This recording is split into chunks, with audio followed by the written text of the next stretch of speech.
The Gory Games.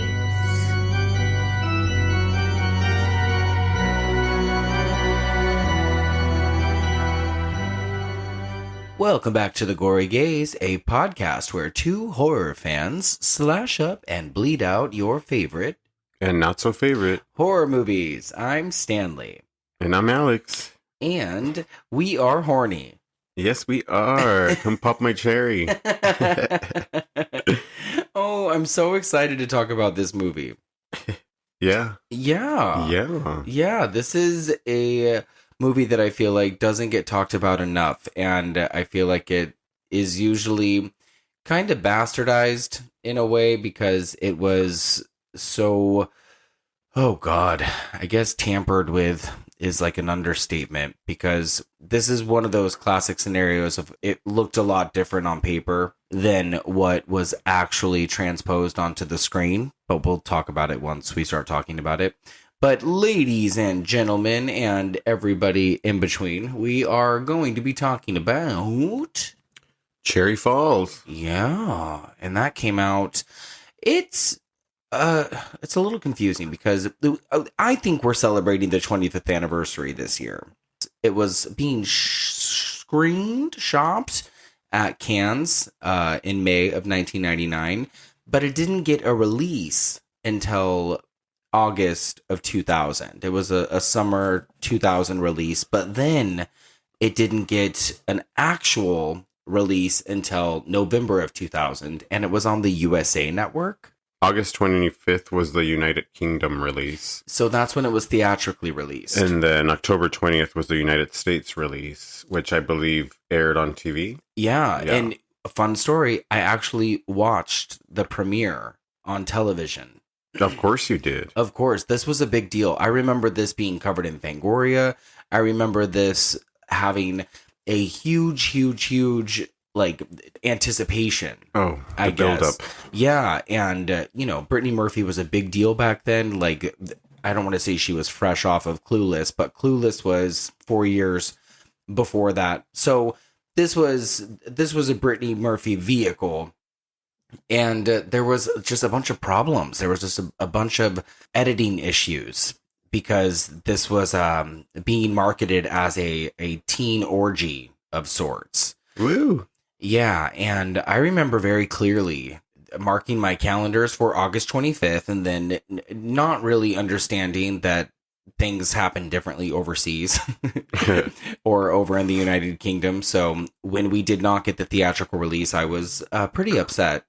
And then when the TV network premiered, I was really not happy because I knew that it was going to be edited. Or the whole big hoopla, hoobaloo, if you will, was surrounded by the graphic violence and the sex. And I had gotten my hands on a leaked copy of the script. But I read the script years and years ago before the movie was even made. And I was like, damn, I don't know how this movie is going to get seen. Like, it's so bloody and there's so much sex. And like at the end, the sex orgy with all these kids was pretty intense. And I just remember all the kills being overtly just gory, like very gory. And I was just really excited that Brittany Murphy was in it. I'm not going to lie. I was a little let down when I initially saw this the first time, and that was the big thing, was because it was so fucking edited. Then I watched it again, and because I had recorded it on a VHS, and then it weirdly went away. It was one of those movies that just went away. You couldn't find it anywhere. It ended up on like a double disc with a John Ritter movie called Terror Tract, and that movie ended up becoming very expensive, that double feature. And then that also went away. And then luckily we ended up getting this Scream Shout Factory, or is it Scream Factory or It's Shout just Factory? Scream Factory. Yeah, Scream Factory. We ended up getting one of those special edition Blu-rays that got released a few years back. And that is loaded with special features as far as that movie's concerned. I mean, you get an interview with the writer Ken Selden, who we will talk about. I think it has an audio commentary with Geoffrey Wright. We saw the interview with Amanda Anka, who played Deputy Meaner. And there is also some vintage interviews with Brittany Murphy and Michael Biehn. Off the top of your head, what did you think of this movie? Off the top of my head, I don't know. Like, it could have been sexier. Like, it was just, how can I explain it? Like, it was gory.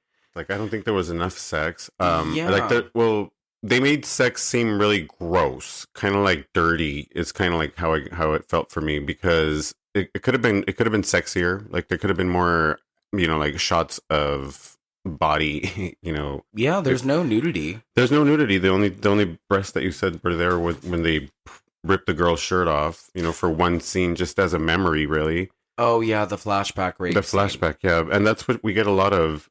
How can I explain? Like, what can I say? Is like, I felt like it wasn't dirty enough. Yeah, there Like, was something missing. the idea of it, like, I think the behind the scenes, like hearing the director and the writers and all that talk, like it becomes really dirty, like more filthier than the actual movie. But when you're watching the movie, it's kind of okay to watch. Yeah, I think the writer intended for something else. I think that he really wanted something a lot more racy, I guess. Mhm. And I mean, the whole purpose of the movie is it's turning the slasher genre on its head, or the slasher trope, or whatever. In normal slasher movies, the whole thing is if you have sex, you're gonna die. Yeah. And in this movie, it's backwards. You would think that in a movie like this, there would be, it would just be executed a little bit differently. And again, on paper, this looked entirely different. But see, that's the thing. That's what this movie totally went against, and it's why I think it worked for me, because we all know that in horror movies, the cardinal rule is what? Don't have sex, right? Yeah. Like, literally, don't have sex. And then this movie is telling you have sex in order to live, to stay Yeah. alive, so that the killer doesn't kill you. Yeah, you essentially have to put yourselves in that category to remove yourselves from. Yeah. You get laid, you probably won't get killed. Yeah, you have to remove yourselves from the endangered list, is what I was gonna say. But yeah, no, that doesn't mean it's a bad movie. I think it's a good movie. Yeah. I think it's I think it's a lot of fun. It's super problematic, and there are a few issues. It's not perfect, but it's definitely a movie that I end up going back to Yeah. every couple of years. I don't watch it very often. When I was younger, there was that group of films, though. There was Scream. There was I Mhm. Know What You Did Last Summer, which I don't know if we mentioned it last week, because I don't remember if we watched it last week, but we watched we it. just We watched just it watched it recently. recently, and man, I just tore that movie up. Like, we were just like tearing that movie to Yeah. pieces the entire time we were watching it. But later on Letterboxd, I gave it 5 fucking stars. Yeah, it's like we watched Jennifer Love Hewitt do her thing, and now we're watching The Ghost Whisperer. Yeah, exactly. We need our dose of J-Love. It's so wild, like how essentially it's not really a good movie, but there's so much that makes it a good movie. There's a lot of little ingredients that, from other movies that you're okay with watching this movie. The only problem that I had is, why did they make every character, like every kid in this movie, like an idiot? Like, there's nobody smart. Like, they're all like, Yeah, everybody kind of like, there's no hero. There's nobody that makes you feel safe, like they're gonna save the day. Unless, like, Brittany literally saved the entire movie, but her character was almost like on the line of like stupid, playing annoying dumb girl to the hero or the heroine, or what is she gonna be like? Who's she gonna give us? What is the Brittany gonna do? And she kind of saves the movie with her character. I really enjoyed watching her a lot. Yeah, I just she felt like, gives why a good is performance. everybody else like dumb? Yeah, I don't know. It does have a lot of interesting. It makes a lot of interesting choices. But what I was saying was, out of that group of slasher movies, this one was somehow left behind. Like, this one is not one that you throw out there in the group of urban legend and all those other normal teen slashers. But I think that whether the characters are stupid or not, that it's probably one of the smarter ones to come out in that time frame. And it's probably the lesser seen of the bunch. It has the ingredients, and I feel like the only reason why you would grab it off the case when you would rent it back then is because of Brittany Murphy's face on the cover. Oh, she's definitely got the star power for this film. It's just the name, because like I was telling you the entire movie, I was just like, it must have been so cool to just want to be in a movie with Brittany Murphy, because she was so happening back then with Clueless and Girl Interrupted and all these Brittany Murphy movies that were coming out. So Girl Interrupted was 99, and then this movie came out the next year. And how cool to work with Brittany Murphy like back in those days. Yeah, this is back when, you know, she was on her younger side. This is 99. This is 2000. So I imagine if this movie was being shopped around in 99, like May of 99, that this movie was filmed in 98. So I think when this movie was written and when it was filmed, that they were really trying to capitalize on the Scream thing. Yeah. I read somewhere that Brittany Murphy auditioned for Scream. I kind of like that this is like the Brittany Murphy movie. They didn't change her, like they didn't tell her to act a certain way. Like they let her be like just Brittany Murphy, and that's what you're getting in this movie is a lot of Brittany Murphy. She even like just dresses her type, like I was commenting on her costume. Like she looks very like 1920s, like very Charleston to me, like very, you know, like her hair. Yeah, I like the way she looks, and I love that they gave her that freedom to just be Brittany. Yeah, she's not like any final girl we've ever seen up until this point, I don't think. Like, she's kind of like the anti-Sydney, yeah, you know, but she's also the anti-final girl because every final girl is trying to keep their pants on, and this final girl is trying to take her pants off. And that's because her dad asked her, the sheriff. Oh, it's so awkward. It's gross. There is so many Can you go further? Awkward things. Well, there's one thing that I really don't like about the trailer, and I love the trailer, by the way. Mm-hmm. But there's a lot of fun, like late 90s nostalgia stuff in this movie. But in the trailer, they kind of edit it in a way to make it look a lot more perverted than it actually ends up playing out to be. Like, yeah. I hate in the trailer when he says that line because it doesn't happen like that in the movie. Mm-hmm. You know, he says, can you go further? Oh, the dad's telling Brittany, the sheriff's telling Brittany, how far has she gone with her boyfriend? And she's like, not that far. And he's like, can you go further? Like, yeah. Meaning, can you give it up? Yeah, but then in the trailer, it's very dirty. But in the movie, it's a little bit more innocent than that, I think, if you want to use that word. So they weren't selling the horror on the trailer. They were selling the sex. They're selling the sex. Yeah, this movie was kind of marketed as, I think one of the one of the taglines was American Pie meets Scream. Holy shit. And I was telling you last night that if you broke this movie down like minute by minute, it's literally Scream. Yeah. Like from opening to end, like you got, you know, your opening 2 kills, you have the small town secret, you Mm-hmm. have the killer who is killing the final girl because of the small town secret, and he is responsible for that. There is something within the family. It's super Scream vibes. Super, super screamy, but it's also really good. It's kind of like if Scream stole ideas from this movie. Like, if you will, like if this one was just like done lazy and Scream's like, we're going to perfect it.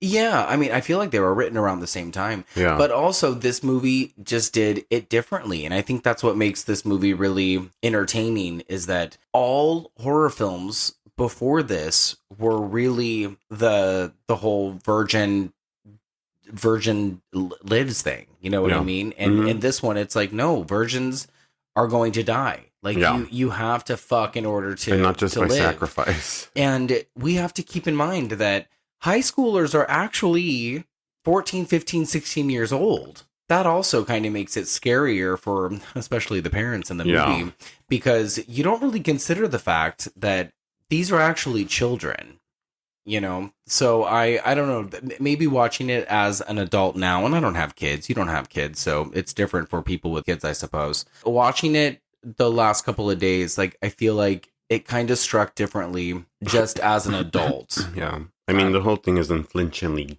gory, and the whole, like, and then it just ends with like this lunatic hacking his way through this, what is it? This teen orgy.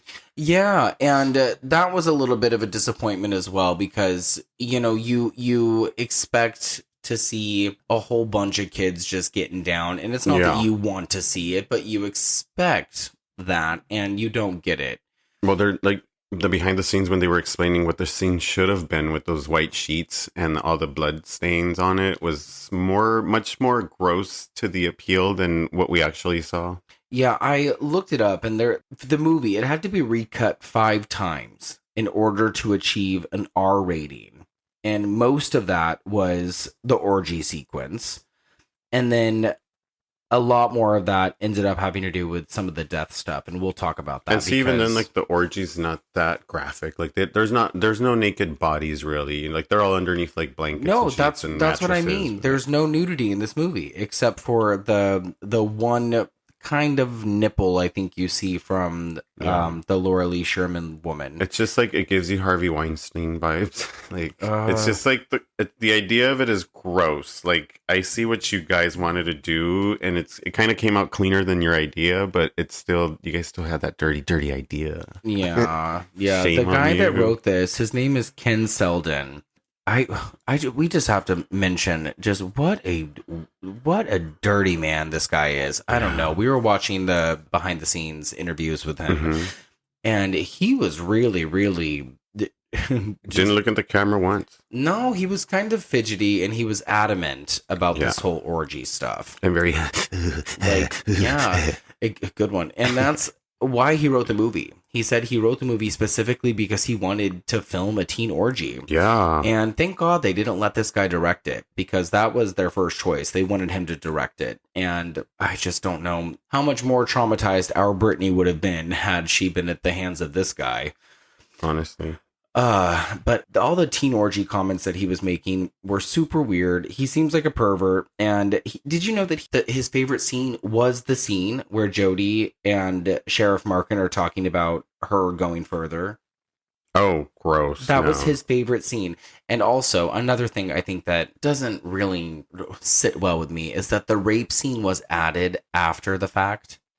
Like, they had to create it for that. Well, it wasn't in the script. Like, out of all things that were not in the script, the rape scene wasn't. And the director, Geoffrey Wright, apparently, according to Ken Selden, went back and added that.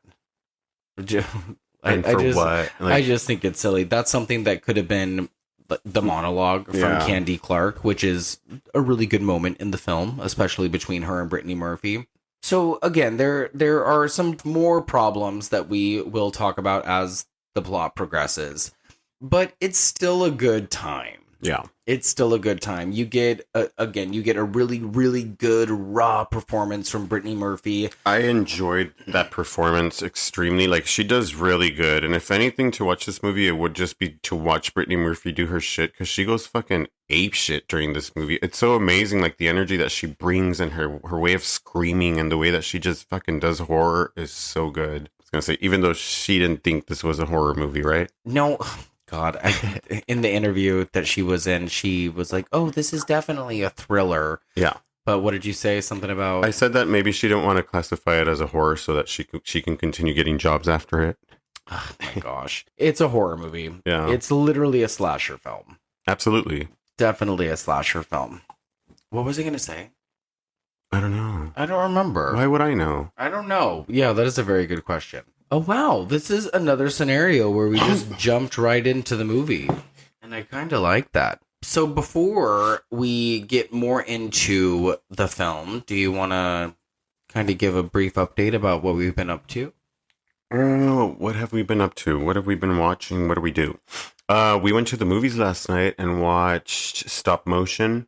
Oh my gosh, you guys. Which I thought it was absolutely such a good film, especially to watch late at night. We went at 9:45, you guys. We stayed up the entire movie. That's late. Like, we were on our way back and I was like, wow, we feel so weird driving back at fucking 11:45. Yeah, we went to Boba Loca beforehand. Out there in Burbank. Court hooked it up. It's probably the best fucking shake I've ever put in my mouth. It was so good. So fucking good. It was really good. We should ask for cherries. Yeah, I had a pistachio milkshake with milk something. I don't know. He was like, "Do you want this in it?" And I was like, "Sure." Yeah, but Stop Motion was a trip. I had seen a clip from it a while ago, and I was like, I think we should go watch this movie. Really And cool movie. I didn't know anything about it, And I was just like, Alex, we need to go see it. And I went in there with not even knowing not one thing, but I love how the trailers sometimes coincide with what's going to play. And I already kind of knew that it was going to be horror. I was like, oh, it's a horror movie. oh yeah, no, it's a weird one. Yeah. It's a weird one. And it's worth watching for sure. So if you guys get the opportunity to go see it, it's a Shudder original, I think. So I think that it's going to be soon. available to stream sooner than later. But if you get the chance to see it in a theater, you should, because there's something about seeing that kind of stop animation on a big screen. And keep an open mind. Yeah, I think that it was sending a particular message. I'm pretty sure that I read it a certain way, and I know we talked about it after it was over, but I'm interested to know if people do end up watching that movie, what you think of it. So let us know. Let us know. And as far as other stuff, I didn't realize that we have Apple TV. So I have started watching Servant because we have been on this 6 Feet Under kick. I didn't realize that Lauren Ambrose was the star of the show Servant. So I'm like 4 or 5 episodes into the first season of that, and it's fucking stellar. I told Alex he should watch it, but he hasn't started yet. Excuse me. You haven't. Well, I mean, and actually have. Have you? Is that the one with that company, right? Where they like erase your thoughts? No, that's Reverence. Oh, that's right. There I go again. I'm Severance. just kidding. Yeah.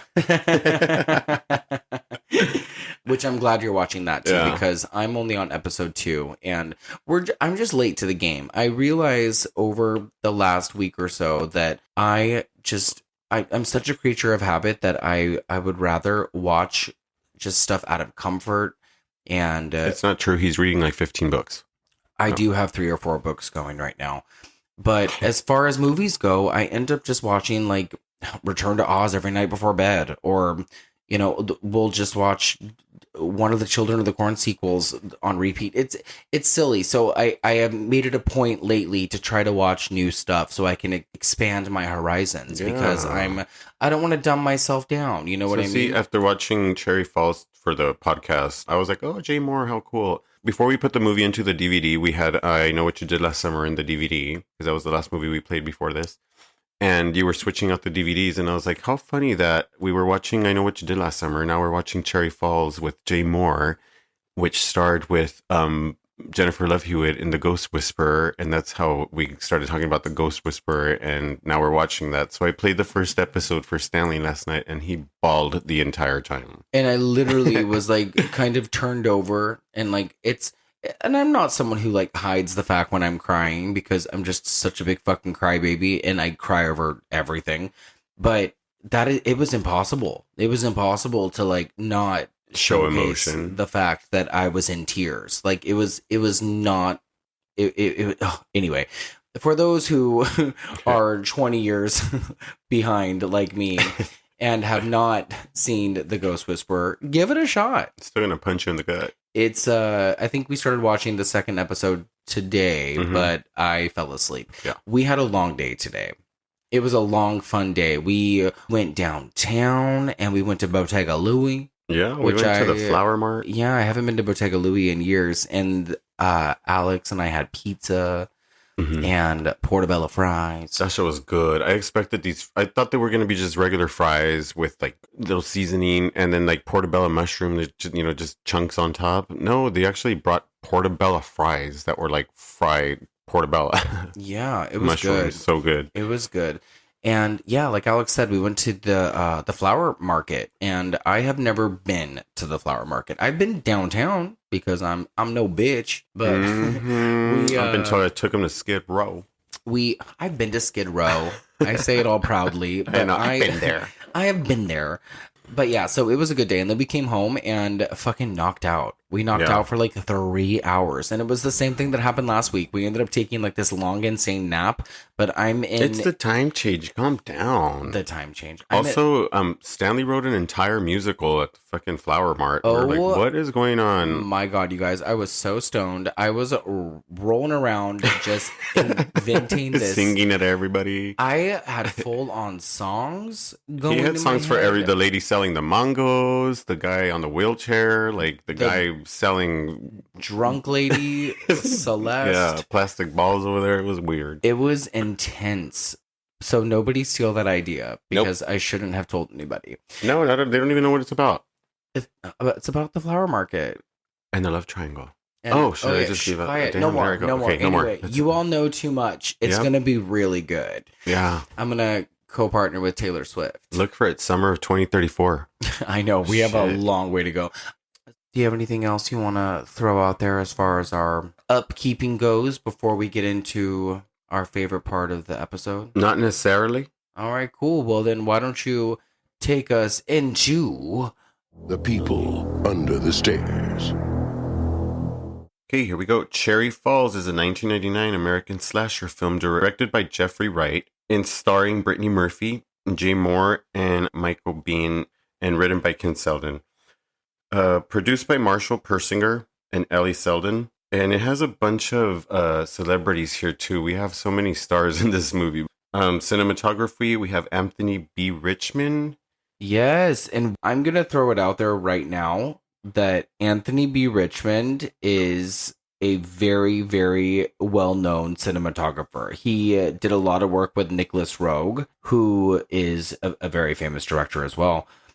He did work for movies like Don't Look Now, The Man Who Fell to Earth, and Tales from the Hood, and Ravenous. He also did Legally Blonde, The Sweetest Thing, and Candyman. Nice. Yeah, I think that is fucking killer that that's he a pretty good list. Did this movie. We found out the editing done by John F. Link, and you had mentioned that this must have ended his career. I mean, so again, like going back to, they have just like such a good array and variety of people that worked on this film, be it from even the director. Geoffrey Wright directed Romper Stomper, which was like a really big Australian hit starring Russell Crowe. But this editor worked on movies like Die Hard. He was nominated for an Academy Award for Die Hard. He worked on Roadhouse. He worked on The Hand That Rocks the Cradle, which is a favorite of mine. I know you like that movie. Mm-hmm. And then he did like Disney movies like The Mighty Ducks and The Three Musketeers. It's an amazing list of movies to have, like, as a fucking resume. 100%. And it starts in like the 60s and it ends with Cherry Falls. And there is something to say about that, I really think, because as far as my quibbles and qualms and stuff go with this movie, I think that the music and the editing are two of my big problems. Yeah, I believe so. The music is just the wrong music at the wrong time. Yeah, the music is so fucking weird. There are times when the music works, and there are times when it really just fucking doesn't. Like, it works for the 90s, but not this movie. Oh, yeah. But who does the music? We have Walter Werzowa. Never heard of him before. Werzowa. Yeah. But I do love that he composed a song called Bring Me Edelweiss, because I wrote a screenplay, going back to me being a writer, called Edelweiss Goes Home. I think that's what it is, Edelweiss. I should know how to pronounce it. I don't know if it's with an I, right? It's from The Sound of Music. I think it's... Oh, I think it is Edelweiss. Yeah, you're right. Edelweiss. Okay. Anyway, whatever. Go ahead. Okay, where were we? Sorry. You want production companies? Let's do it, because this was Rogue Pictures, which, do we see Rogue Pictures anymore? I think Rogue Pictures went defunct. I think it was October Films, and then October Films like also went defunct. But Rogue Pictures was like the genre division of October Films. And October Films went defunct in 2000. Didn't they get purchased by like USA Films or something like that? Well, they for became TV? Focus Features, and then Focus Features became Relativity Media. Yeah. Running time on this film, I have 91 minutes. Give or take. I mean, if Yes. there is a director's cut floating out there, I mean, we all need to be very clear that we may never see it. Yeah. But there is a director's cut out there. And for what was intended to be a slasher spoof teeming with boobs and blood, wound up being neutered into a 14 million TV movie. Which, let's be very, very clear. This was, and I think still to this day, is the highest budget for a TV movie ever made. Yeah. And as far as our actors, let me just give you the names of who our characters are. And Brittany Murphy, we have Brittany Murphy we have as Jody Markin, which plays the daughter of Sheriff Brent Markin, played by Michael Biehn, who I had mentioned as well. And then we have Leonard Marliston, which is Jay Moore. And we'll give you those, and then we'll just lay them out as we go on with the plot. Yeah, we'll talk about the rest as we go on, because there is a pretty large cast. Most of them are the students. Yeah. You do get a fair share of adults and DJ Qualls. Yeah, everybody gets enough time on screen, but it's just the main ones to me would be the sheriff, his daughter, Brittany, and the killer. Yeah. So, thank you for all of that. Of course. Do I get applause? Of course. I'll edit it in.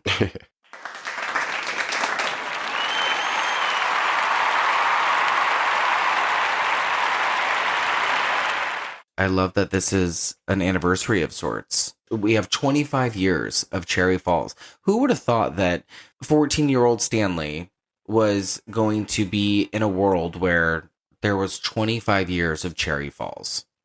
It doesn't feel as real as 25 years of Scream. Not really. I think it was because this movie was so anticipated. Like, this was such an anticipated, such a long wait for me. Yeah. I really, really waited for this movie. I remember watching this in my bedroom with Jessica Albin, not Alba, not the actress, but What? Jessica Albin. Hey girl, if you're listening, I think her name is Jessica Huggins now.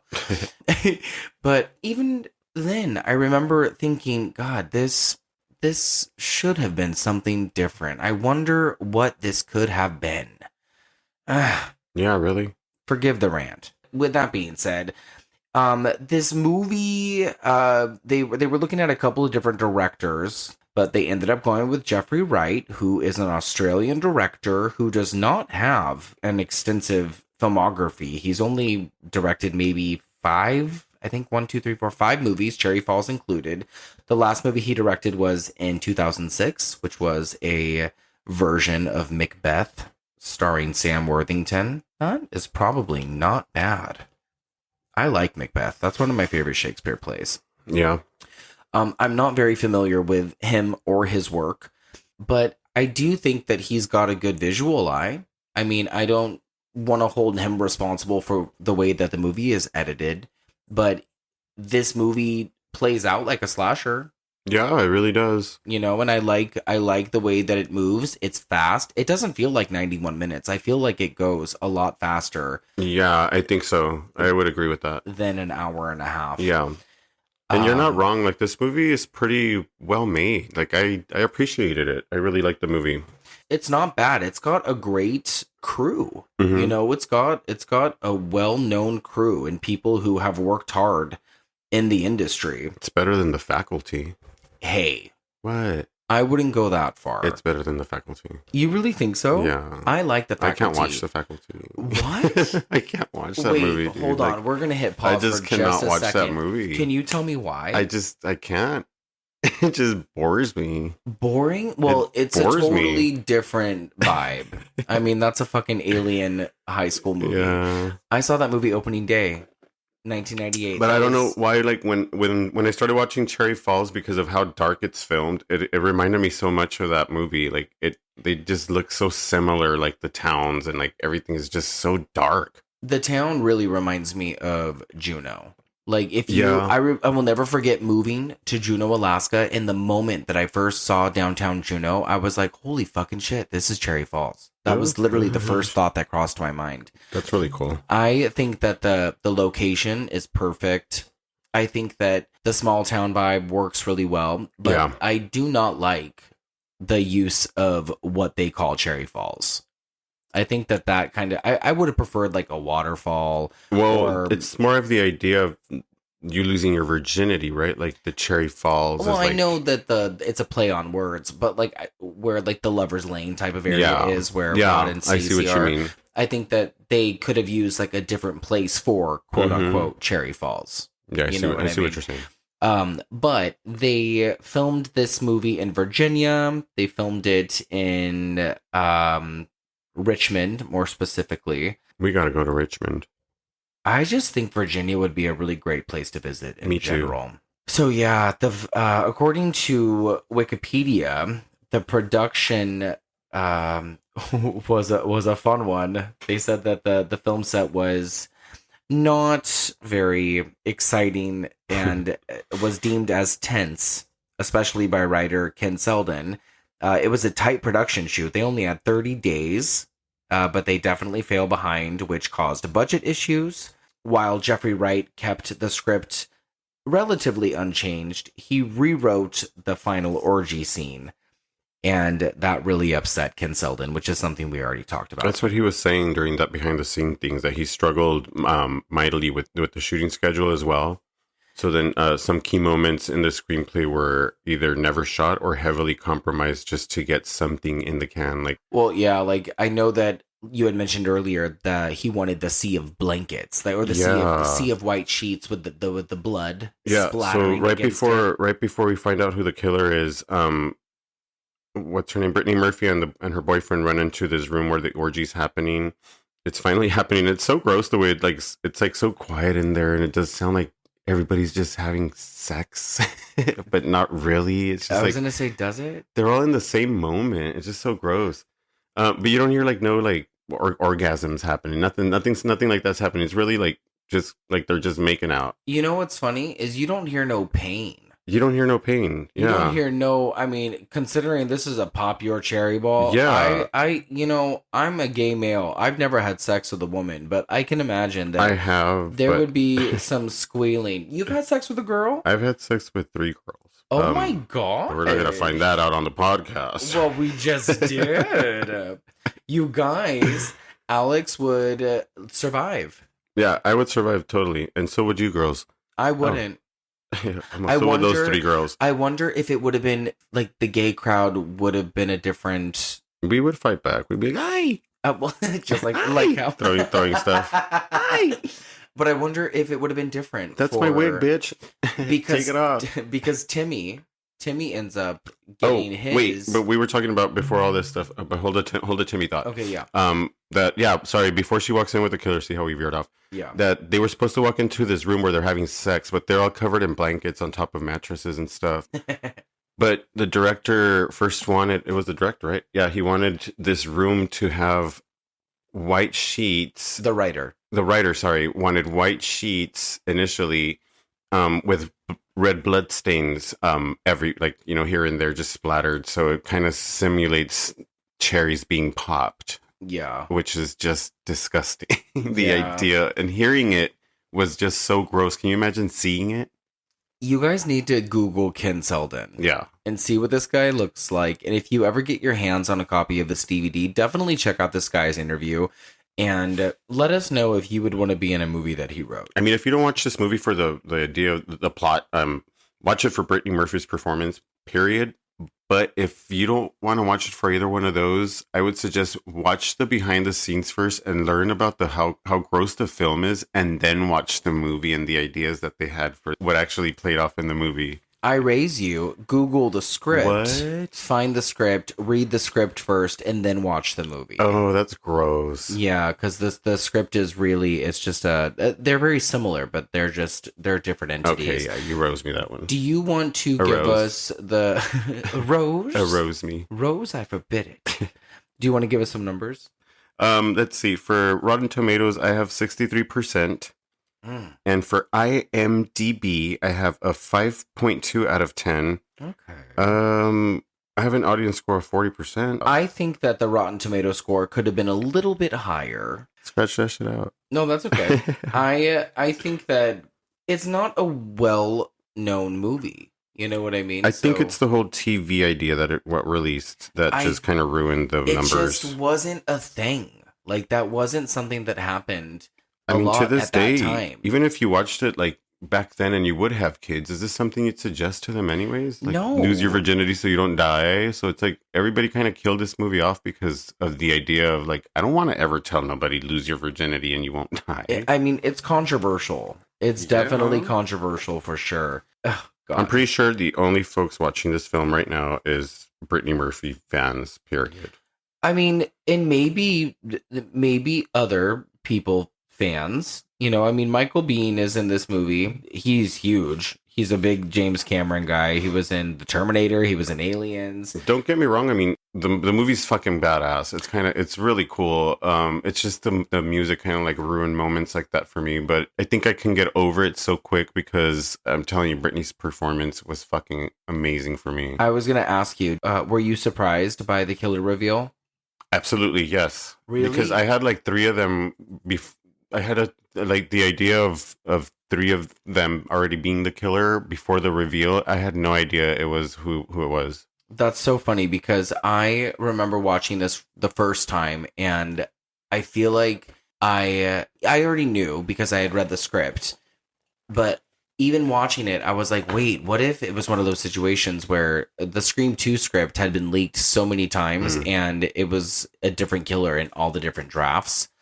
And so I was like, what if it's that? And it was so smart in that way. Of all the red herrings that they give you, they all could have probably had a reason. You know what I mean? Like Deputy Meaner, Amanda Anka, she probably could have been the child of Laura Lee Sherman. She could have been Laura Lee Sherman. Like there's like everyone is a suspect. It's one of those movies. Yeah, it definitely had prom night. If you're not paying attention, like I wasn't paying attention, I was watching Brittany Murphy the entire time. That's why I was so shocked at the reveal, because honestly, I had no idea it was going to be fucking who it was. Yeah. I had no idea. There is a few problems I have with that as well, but again, they're not out of this world problems. They're just new age problems, I guess. It's just the cross-dressing stuff because it's like transphobia. It's what we talked about in our other podcast when we watched Incident in a Ghostland, yeah. And being that they are dressing men as women and giving the idea that transgender folks or cross-dressers are killers or murderers or fucking psychotic, insane lunatics that are just out there slashing people. But we'll get to more of this when we go to the plot. I do want to throw out the fact that this movie apparently inspired the movie Freaky, directed by Christopher Landon, written by our boy Michael Kennedy.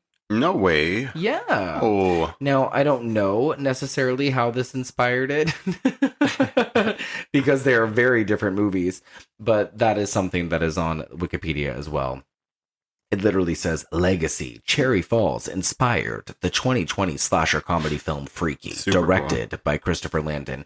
And we love Michael Kennedy because we do. We love It's a Wonderful Life. And as far as we know, he is supportive of the gory gays. And we love his dogs. They're so cute. Oh, yeah. And we wish that Christopher Landon was still directing Scream 7, but we understand.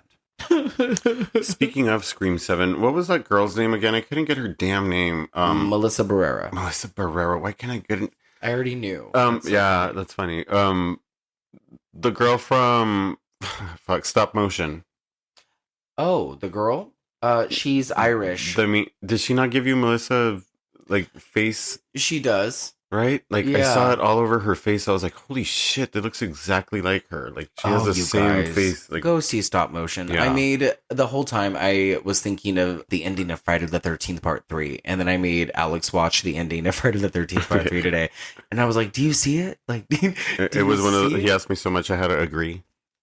But do you But yeah, absolutely. Okay. I do see it. I saw it since the moment she created that doll, the Ashman. That's right. That's right. You know what? Now that I'm thinking about it, I'm actually kind of pissed off that this movie got a USA release and didn't get theatrical, and we didn't get the whole fucking disgusting, dirty orgy at the end.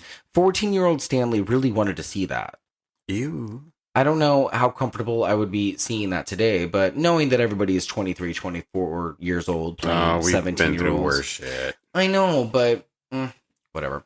If we would have watched that back then when you were kids, your mind would be open to, like, you know, it would have been open to more shit. I think I was just as horny as this movie was trying to think that it wanted to be. Yeah. Because let's be real, like every character in this movie is super like hot for each other. Like even mom and daughter are like kissing on the lips. It does give you like, even the dad, like the way he touches his daughter, like everybody is just so gross and creepy. That's what I meant. Like everybody's just fucking vulgar or like just extremely It's inappropriate. Yeah. It's inappropriate. Or all of the above. Yeah, so I'm excited to slash it up and bleed it out. Let's just get right into it. Let's start talking about Cherry Falls. Let's pop some cherries. Let's pop some cherries. That's so bad. Let me grab my white sheet. Oh my god. Okay, let's think of something else real quick, just in case we edit that out. Well, Why were you gonna edit that out? Let's de-virginize each other. Wait, okay, never mind.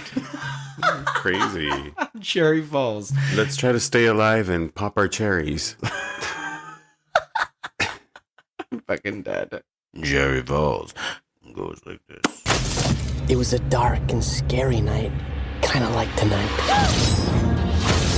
25 years ago, a horrible crime was committed in the town of Cherry Falls.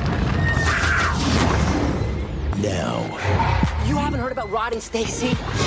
Did they break up? Break up! Wake up! They're dead!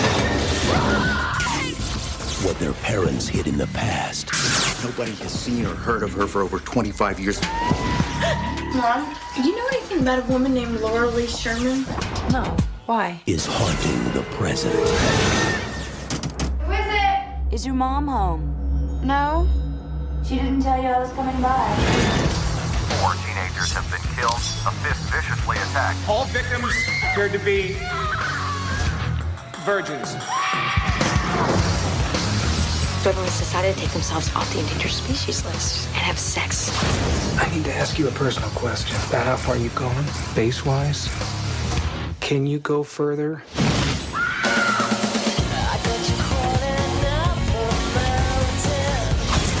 Tell me about Laura Lee Sherman. Tell me. That was 25 years ago. Do you think she goes all the way? Doubt it. You gotta come. Come on. This is my post. I can't just split. Cherry Falls. Don't you want your first time to be something beautiful, something romantic?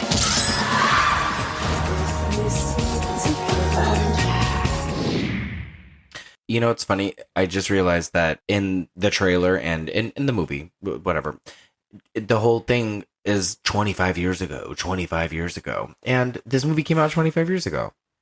Oh, that's not the first time this has happened. I think we did another podcast too where the movie was 25 years and we're like, wait a minute. We had no idea about it. What movie was it? Shit. I don't know. It's like our third or fourth podcast. Well, everyone go listen to The Thing. 25 years later. Oh, that was something I wanted to mention before we get into this. I was watching True Detective, Night Country. We're on episode 2. And in the first episode, I was telling Alex, I was like, doesn't this kind of feel like The Thing? Right when they introduced Jodie Foster, right? Around Yeah, there? like she comes into this the Arctic station or whatever, and she turns off the TV, and as she is turning off the television, you see a VHS copy of The Thing. That's so fucking weird for you to have caught that. I catch everything. Of course you do. You can't slip nothing by me. Boy. I'm Meryl Streep. Oh. Okay, anyway. What are we talking about? Meryl Streep. What movie is this? Cherry Falls. Oh, yeah. 1999. We open on Cherry Falls, baby. Founded some time ago. I like that you can't tell when it was founded. Like the sign. Oh. It's blocked The by... beautiful red sign is just blocked. Anyway, it's sunset, and there is an actual falls. But There is. I just don't like it. It looks like a man-made... It's like a reservoir. Yeah, like an LA River. It's just not what I would think. It actually looks scary, though. Now that I think about it, it looks like you would find dead bodies in there. Oh, you would definitely Every find now dead and then. bodies there, but I think that's where like homeless encampments would be as well. That's why you would... It's like Balboa Lake out there in the San Fernando Valley. Like that river that runs behind it. If High School Alex took High School Stanley there to make out, High School Stanley would not be happy. Well, one of us would have to die. And it would be you. Why? Because I wouldn't be there. Because I'm the horny Latino? Yeah, and you're the... It doesn't matter what I am, I just wouldn't be there. You're the virgin American, all-American? Yeah. Also, I will say that as much as I don't like the music in certain parts, there are parts where I do like it, and this is one of them. The vocalizing, like that weird female vocalizing, is kind of eerie. Like It's just the 90s vibe. Yeah, it's the 90s thing. It takes you back to that, so it's very comforting. yeah, it's a certain era.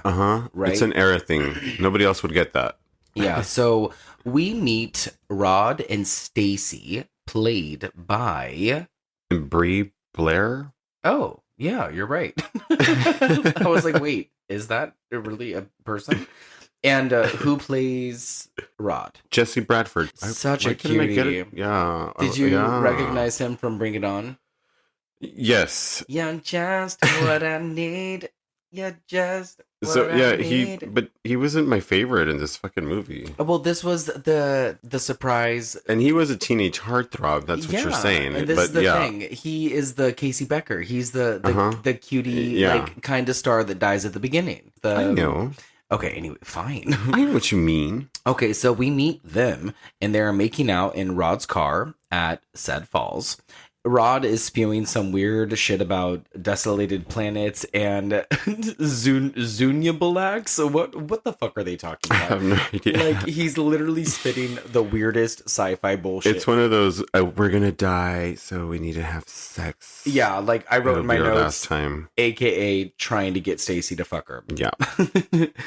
Also, I'm just unclear of the layout of this falls. Like, it doesn't look secluded.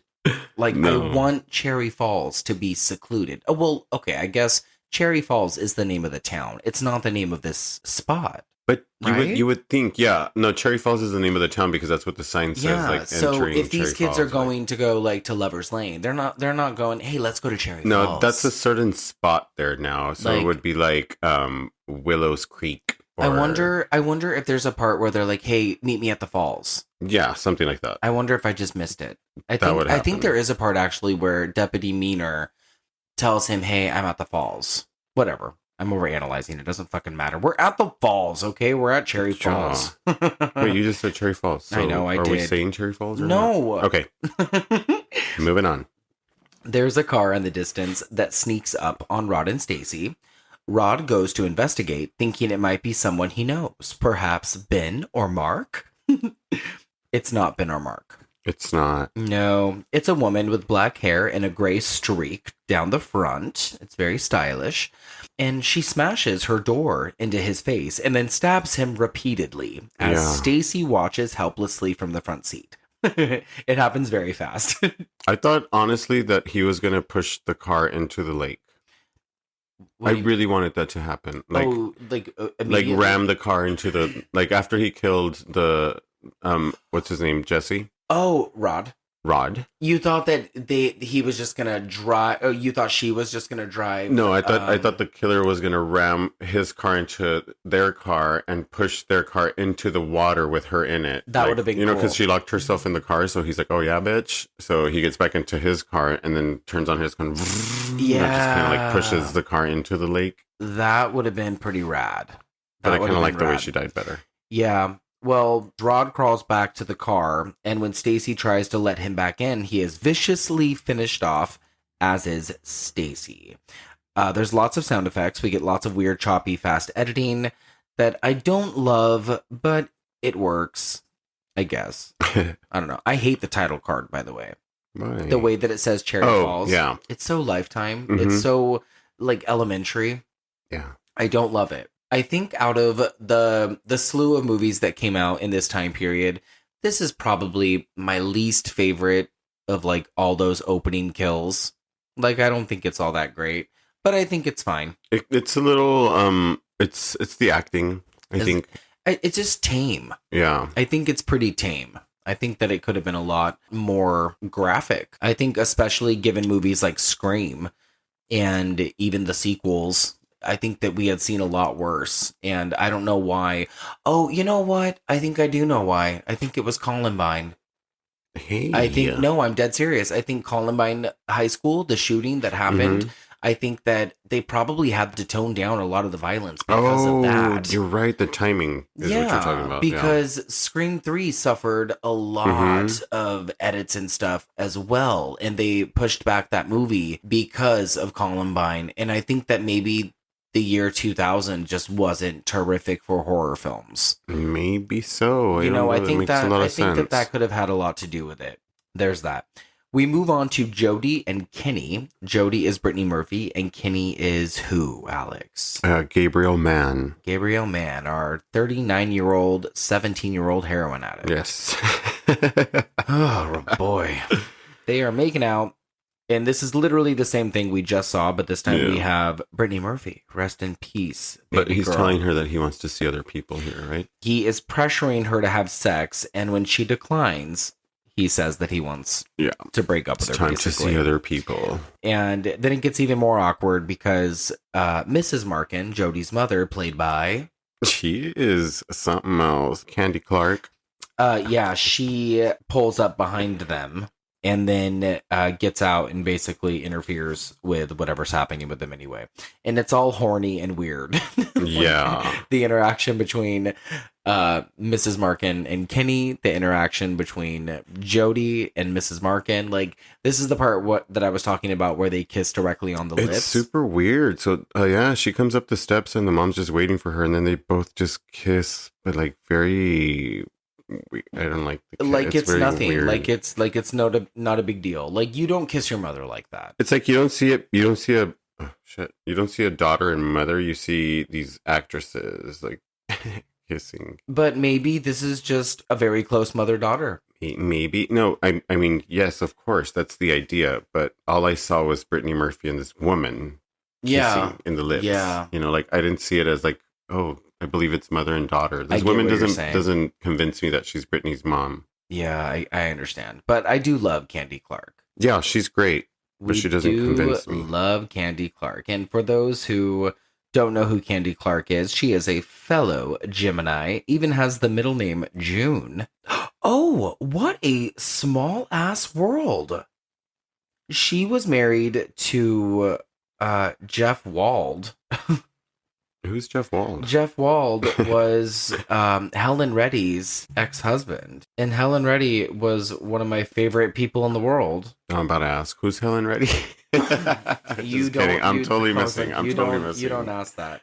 But that's just the most insane thing. I fucking love Helen Reddy. It was so Again, funny. Rest in peace. One of the most blessed people I've ever met in my entire life was Helen Reddy. I just pissed off a lot of people. No, you weren't being serious. I was not being serious. So he retracts that. So yeah, we love Candy Clark. I do want to say, they break up because she doesn't want to have sex with him. He's been pressuring her for a year, basically. It's not going anywhere. We get the idea very quickly that dad is sheriff and he has a curfew set and she has broken it. So she has to sneak back in. And when she gets back into her room, he is waiting for her and grounds her for the next 2 weekends. We get the dynamic pretty quick that she is a sheltered child, no matter how many kisses she gets on the lips from mama. I do like the shot of Jody on the bed with the rabbit. Yeah. Like when she falls backwards. I think that's probably one of my favorite shots of Brittany Murphy in any movie, before or after or ever. And the part where she kind of sleepwalks towards the curtain and puts her arm out and whispers, "Daddy." Yeah. I think that's just such a beautiful, beautiful image. I don't know why. There's something really haunting about that part. No, there's a lot of moments with Brittany in this movie like that. There really is, huh? That we'll get. She really delivers that Brittany. Oh, God. And you know what? And I've said it so many times. Like, I have a few favorite actresses, and Brittany Murphy is probably in my top 5. Like, I think I own a good chunk, if not all, of Brittany Murphy's films. Give or take a few. But everything that she does is pure fucking gold. Like, she does not disappoint. I'm telling you, you guys, watch the movie The Dead Girl. I know we just talked about it recently when we were talking about Hereditary, plug. Mm-hmm. But watch The Dead Girl. Watch Spun. Watch Uptown Girls. Watch Freeway. Watch anything that she just has like a small supporting little tiny part in. She is a fucking treasure. And we were even talking today about how maybe we should stop by her resting spot up on Forest Lawn and drop off some flowers and just say like hello because we're doing this tonight, you know, but we didn't do it. No. But she affected a lot of people in a really good way. I'm really glad that we have this movie. You're like, but we didn't do it. We didn't do it. We've done it before. I'm like, she has a phone. She'll be all right. Yeah. Okay. So Sheriff Markin, Michael Bean, he is called to the scene of Rod and Stacy over at not Cherry Falls. While we don't see what happened to Rod, we do see the aftermath of Stacy. Alex, what happened to Stacy? Stacy got nailed to the tree. That was good. Yeah, she's been nailed to the tree, which I thought to myself, how peculiar. What a peculiar death to go from the car and to end up nailed to a tree. I didn't really understand the double entendre. And then like, they give us the nailed. whole Casey Becker. Was it Casey Becker? Of course. Like the zoom shot into the tree. Well, we don't see anything, right? In this film, Yet. it's very edited. Yeah. Yeah, so she's just nailed to we the see tree. flashes of what's happening. You have to be quick. Don't blink, or don't be me and get up, or don't look away. And I notice that you do this a lot. Yeah. You do look down, or you take a bite, Right or when it's gonna happen. something, and I'm just like, fuck me. You know what? We're gonna watch it at least one more time for notes. Hopefully he catches it then, and then I have to tell myself not to look at you, like because like I'm because then you look away. I'm gonna make myself mad. And I'm like, I've seen this movie. I looked away at this moment. I know nothing happens, so I'll look away again. I hate it. We should point out though that the killer nailed her to the tree and basically tortured her for hours while she was still bleeding to death. So she was still alive while all this was still happening to her. We find out she was still alive because she was bleeding, and that's how we determine she was still alive when she was going through all this shit. Yeah. So Jody goes to school where she is greeted by her best friend Timmy, played by Kiram Maliki Sanchez. Yes, who is the gayest thing in the world, and the editor of the gossip column of the paper. He wants all the dirt on Rod and Stacy, but Jody doesn't even know yet. She discovers that Kenny has quickly moved on to another girl, Sharon, who he is consoling at his car. Timmy. No. I thought right away he was a killer. No, I just can't stand him. Like, I think that he is the character in the movie that is given most of the dialogue that's like the Scream dialogue. Like, they want your characters to sound like overly smart and just with it. And like, oh, like they fell off they went and met their maker and they're off this mortal coil. Like, shut the fuck up, Patricia Arquette's brother. What was his name? David Arquette. The other one? Alexis. Yeah. That he reminded me so much of him, like his character. Oh, like, but we love Alexis Arquette. Yeah, but the way that he just played his role was very Alexis Arquette. Yeah. And I think he grows on me like in the next scene that he's in, but his initial introduction is a little off-putting. I know what you mean by it. But I do love this actor in a different film called Happy Campers. There it is. That comes out, I think, a year later. That has Brad Renfro and Dominique Swain, Jamie King. It's a real fun movie. So if anybody has not seen that one, check it out. Okay, so Principal Sizzler, who is played by Joe Insco. He is visited by Sheriff Markin, and they clearly have a history, and it's uncomfortable. At least I think. Like, you can sense, like, a tension, right? Yes. So, yeah. Mm-hmm. Classes have been canceled, and the students are to chill out and talk out their feelings with their teachers, and that's what Jody's class is doing. Headed by Leonard Marliston, played by everyone's favorite... Jay Moore. These kids are terrible. Yes, they are. No, I hate them. I hate, like, every single one of them. I'm telling you. I just don't feel like I went to high school with any of these kids. I've said it from the beginning. Like, why are they all dumb? Like, yeah, like they all just reek of a teenager who should be killed. Like, yeah, like you're gonna be killed. You're not even gonna run. Yeah, but I do like this scene though. I like it when they're bantering back and forth about how the last thing they said to one of the characters. Oh, yeah. Fuck off and die. What's her name? Says it? Carla or Clara? Or what was her name? Heather. Yeah. She says to him, the last thing I said to him was to fuck off and die. There's an actress in this movie named Natalie Ramsey. She plays Sandy. That is Jodie's best friend. And I cannot stand this actress. She's so Sandy. She's totally Sandy. And she hasn't acted since 2009, it looks like. But, the last movie she was in was Cruel Intentions 3. What the hell? Oh, that's intense. It's so funny when you forget that there was a part 2, and then you realize that there's a 3.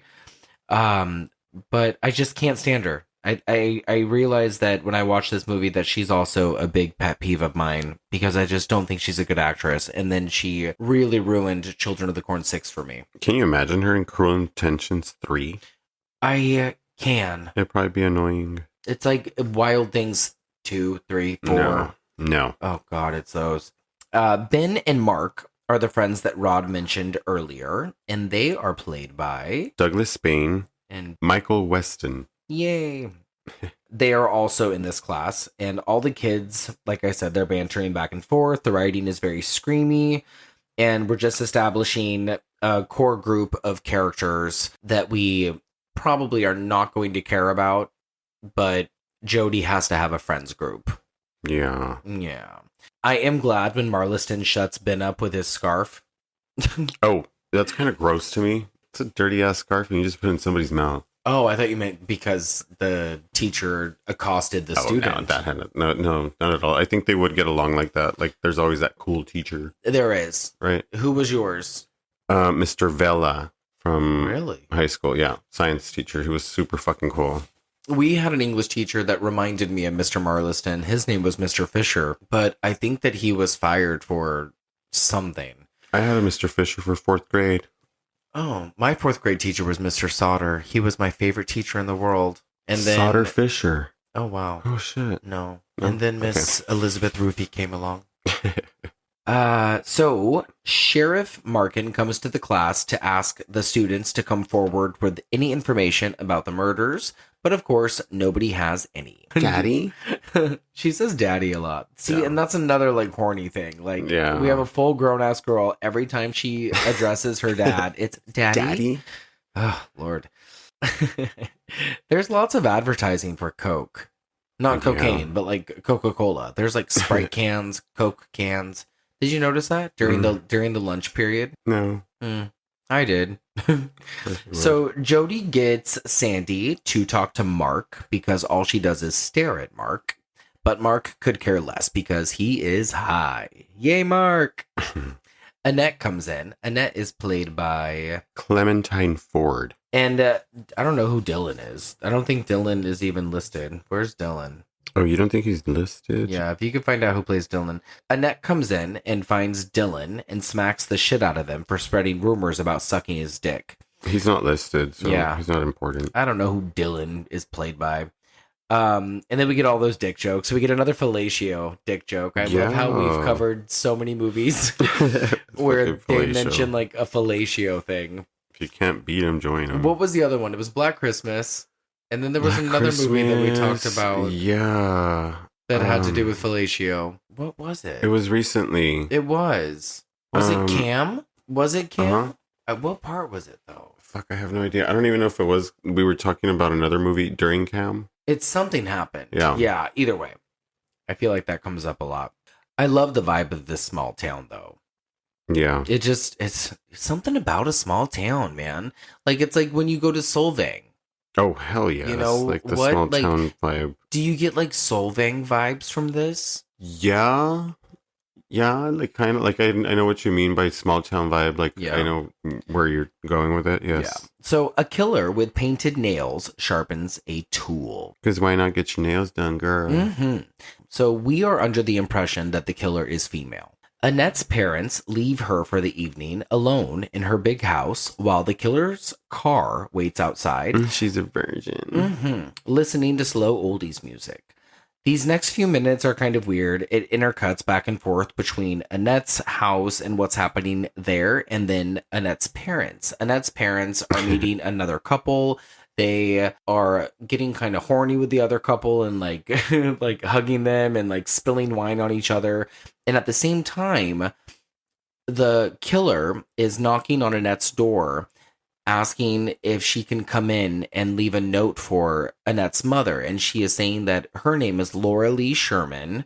In the trailer, she has an actual woman's voice. In the movie, it's kind of like a hoarse type of weird older Jewish woman's voice. That's kind of like, I would say exactly what it sounds like. Very similar to that movie Polly with the bird. You know what I mean? Also weirdly voiced by Jay Moore. Oh, you're kidding. How convenient. So when Annette does not let Laura Lee Sherman in, she says that she'll accept a note. So she opens the door. And when she opens the door, what happens, Alex? She grabs her by the hair and pulls her between the doorway and slams her head with the damn door. Of course. Like, why not? Yeah, it's looking like Polly from Girl Interrupted and shit. Oh yeah, she does. She's got the haircut. Elizabeth Moss going on. Yeah. It's really brutal, and it's done really well. This little brief kill. Yeah, I told you that this was the moment in the movie that honestly scared me the most, because I would not want this to happen to not one person. Do not open your doors to strangers, people. Yeah, and I think that again, it's just the most effective kill. Like it's like this girl didn't do anything. It's the way she screams to death. Like this girl, like just literally didn't do shit. Again, none, and that's not to say that Rod and Stacy did anything to deserve how they were killed either. The actress did a phenomenal job at delivering the innocent look before she died, because it's like, fuck, like. The way she's gonna open the door. Yeah, exactly. Like she's gonna open the door. Which is also sexual. Yeah. There's like weird little sexual things that each character does. Yeah. And it's funny because none of them are sexually active. No, not at all. Because she didn't really give that guy a blowjob. We find out, was actually a virgin. Anyway, we're jumping. Her body is actually found moments later, tied up to the ceiling fan, like with a gag in her mouth. And this is the Casey Becker moment when the parents come home. And it's a flash moment. So you see it very, very quickly. It's a really cool moment. Like, they even like wrote virgin in her stomach. Like her stomach has Was the word it her virgin. stomach? Uh-huh. So we find out that this is like the killer's thing. Like he decides that he's going to start leaving his calling card by carving the word virgin into his victims. Yes. So he did that to Stacy. He did that to Annette now, and I think he did that to Rod as well. And then the coroner is able to verify that both Stacy and what's her name? Annette were virgins. Yes. That their hymen was intact, and they were able to tell that Rod did not ejaculate. Nothing sexual happened within 24 hours or something like that, and that his asshole was not tantalized.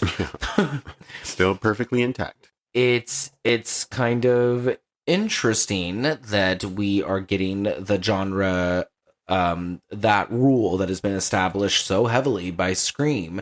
And I don't even think that we were aware up until Scream that was even a rule. I don't think that we even knew.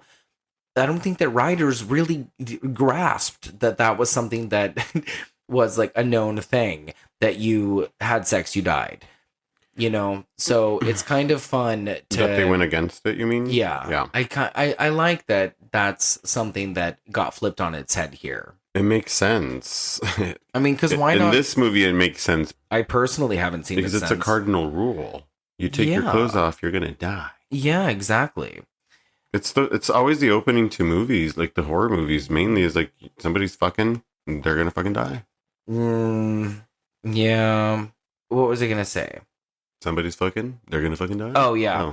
This whole version stuff makes Sheriff Markin really nervous. So he goes home and wakes up Jody in like the middle of the night and has a conversation with her, wondering just how far she's actually gone with Kenny. And she assures him that they've broken up, but he wants to know if it's possible, if they can go further. This is what I was talking about earlier in the episode, where it's kind of done differently in the trailer to make it seem like the dad's a pervert who wants his daughter to have sex. Shit, we're getting campy. Like, yeah. He's basically asking, like, are you capable of going further? And he's doing it to save her life, you know, exactly. because you have to have sex to stay alive. But the way he's touching her is the grossest part of this scene, with his fingers just caressing her arm, and that's not the way a father touches a daughter. Man. Yeah, Come on. it's very off-putting, and the acting between these two actors though is very good, and it just makes it all the better. And I don't want to say that the writing is good, because it's it is, but it's also just it's whack. It's also whack. The topic though is interesting. I would hate to have a daughter specifically for these reasons and for this kind of conversation, I think, is where I'm going with this. Yeah, this is scary. Oh, well, this is scary, and also your daughter opening the door to a stranger and getting her head smashed. I mean, tomato. Yeah. Right? So Is that what Court said to us last night? At least one will stay alive and the other won't. It's such a weird pick. Like, you cannot. This is gross. Mm-hmm. So Brent and his cohort, Deputy Meener, Amanda Anka, they decide to have an emergency town meeting at the high school gymnasium. Because, these always go well. Yeah. And this will totally go over very well once he tells all the parents that the virgins are the ones being targeted. And of course, it's the night that Jody stays late. Oh, yeah. Jody just finished her T.S. Eliot Her paper. and her friend Timmy. Oh, well, Timmy's there because he is doing something else. He meets up with her by accident later. Yeah. But first, Jody turns in her paper to Mr. Marliston. They have that weird interaction where she's reciting that poem with her eyes closed. And but see, this moment to me was already like, okay, this is sex between the student and the teacher now. It kind of, it pushes the envelope a little bit. Yeah. Like, it wants you to think that that's probably where it's headed. But I think that's what the script wanted you to think. Yeah. Well, they did a good job. There was a moment where Brittany Murphy was reaching for his hand and he was pushing it away. I don't know if you caught that, but she's like reaching. They're at the desk? When they're going to investigate, because they hear a noise. I'm sorry, I just jumped a little bit. But they hear a noise, and Jody and he go to investigate down the school hallway, and they end up in like the cafeteria or something, and they see that boot. You see the boot with the symbol on it. So they're being watched. Oh, and he throws a cigarette on the floor. Yeah, and they're being watched. Mr. Marliston finds a cigarette and then tells Jody to go away. But in that moment, like, Jody is trying to hold his hand. Like, it's kind of weird. Yeah. There's like a lot of weird moments. Like then she says, like, can we talk someday? Like, just us, like the two of us. Yeah. Meaning like what? And we also left out a part earlier where Sheriff Markin has a weird interaction with Jody. It's when they get the call about Annette, and he's teaching her how to wrestle or how to defend herself. The self-defense techniques, but what the fuck is that? Yeah, and he pushes her down. That's her dad? And pins her, and they're like on top of each other. That's fucking gross. And they have that weird moment where they lock eyes, and it looks like they're about to literally like kiss or fuck. Put tongues in each other's mouths. Her shirt's like lifted. You can see her belly, and they're it's saved just a really by the phone, and then it turns out that Annette has been murdered, so he has to leave. I was like, is that her dad or not? That is her motherfucking dad. Because there's just a weird energy in this movie. And even like, I thought Offset, those motherfuckers fucked. Okay, hey. Those motherfuckers fucked. Don't say that. I served that those guy's motherfuckers current wife once. They fucked. She's the nicest lady in the world. that is that. I do want to say that I dig this scene though. I miss being in school. Like, I miss high school for scenes like this, like old English rooms. Yeah, I'd rather go to the small town. Oh, well, this is a small town. I don't want to go to high school anymore. Wait, so you did? What? What the fuck did you just say? But yeah, the idea of being in an old school library or just any room. Yeah, and this school is huge. Like, we should talk about this school. This school, much like the flamethrower in last week's episode, this school is kind of a character. Like, this school has like these long corridored hallways, like really, really old, like building. Yeah, like this scene coming up, the way she goes down that stairwell is like, where are you going? How deep does that go down? That stairwell, especially. It's called Jefferson High School, and it was built in 1929, and it's still there. And I mean, that school is humongous, man. Like, I mean, it's like 2 or 3 stories. Yeah. Yeah, I really like it. So Mr. Marliston pushes Jody away to go to this town meeting. So she's going to go home and he's going to go to this town meeting. Instead, Jody decides to go spy. She decides to go up and watch as the meeting takes place. And this is where Timmy intervenes. They decide to watch the meeting together. And the meeting does not go well because Mr. Markin, or Sheriff Markin, tells all the parents that the victims were virgins.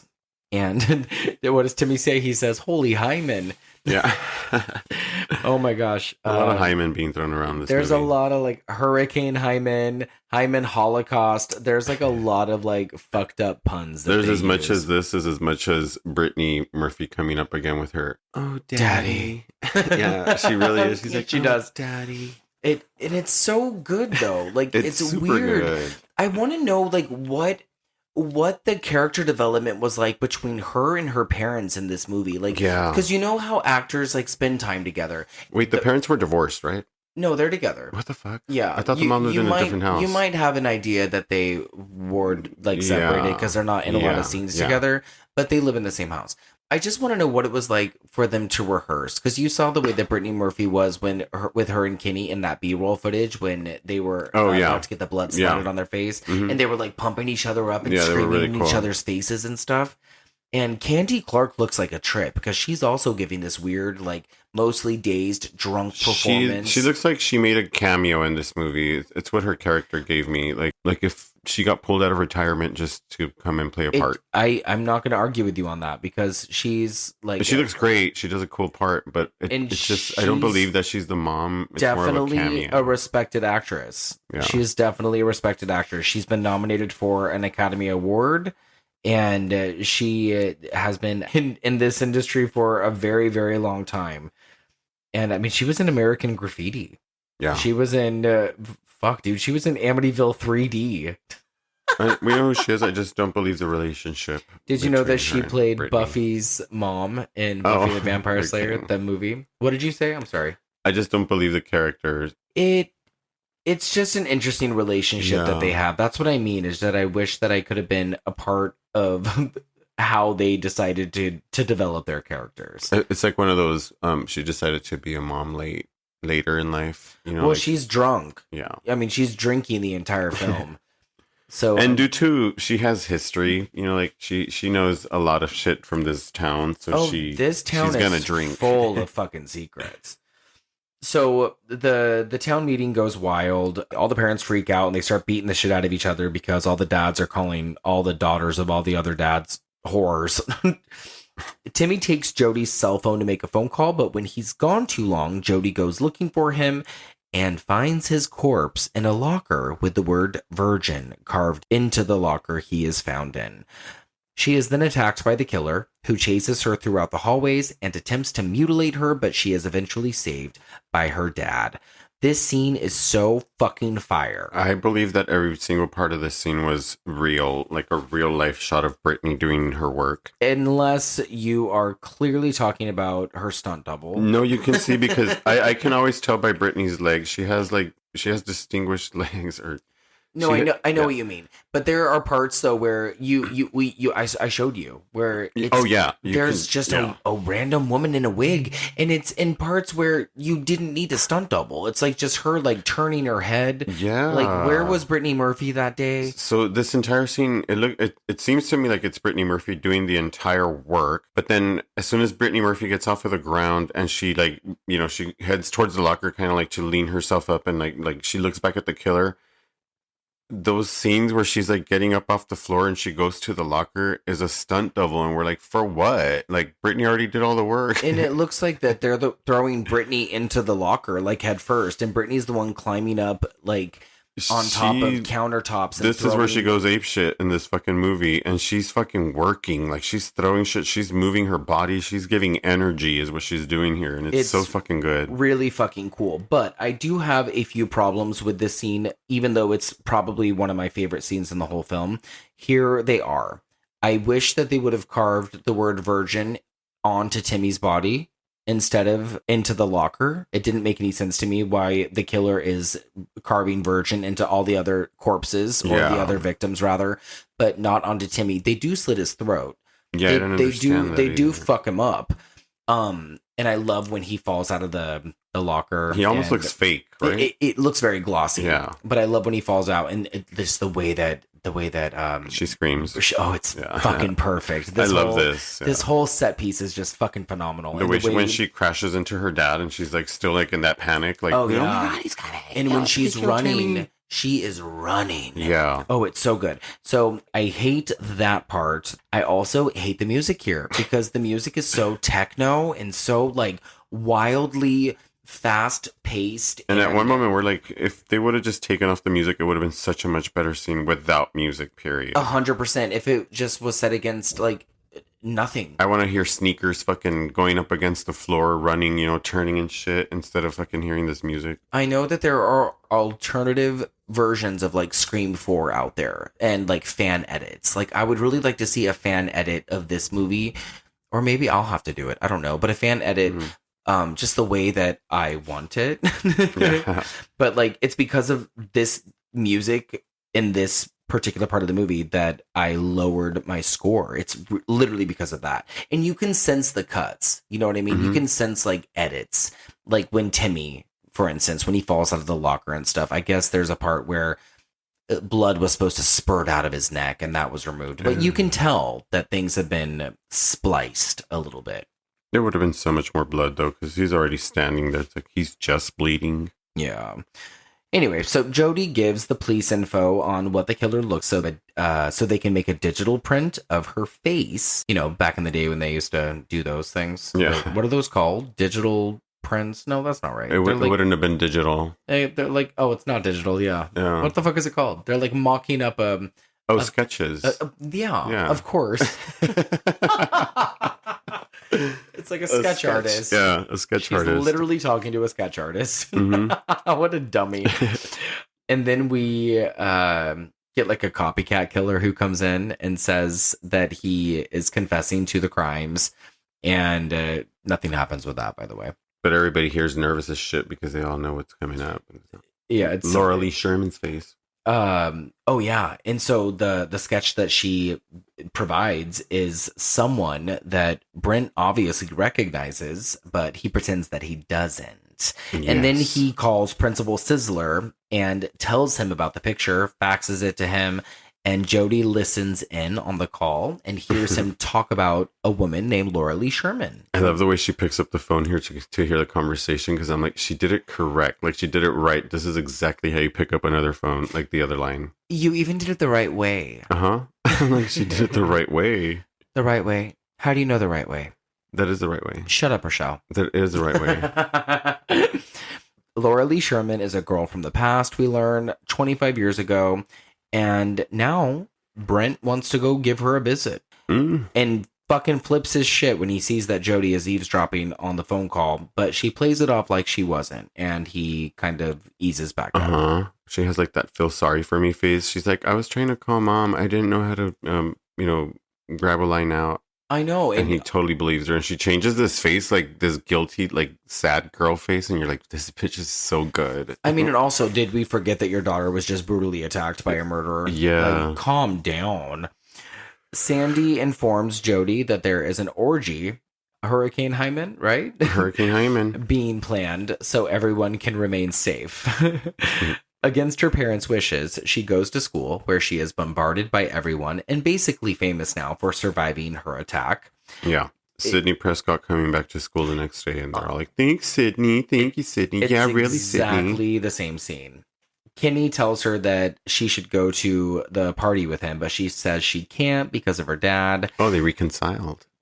Kind of, right? Mm-hmm. And it's all because there's that party. Yeah. Like, and he still wants to have sex. He still wants to have sex. It's always about sex.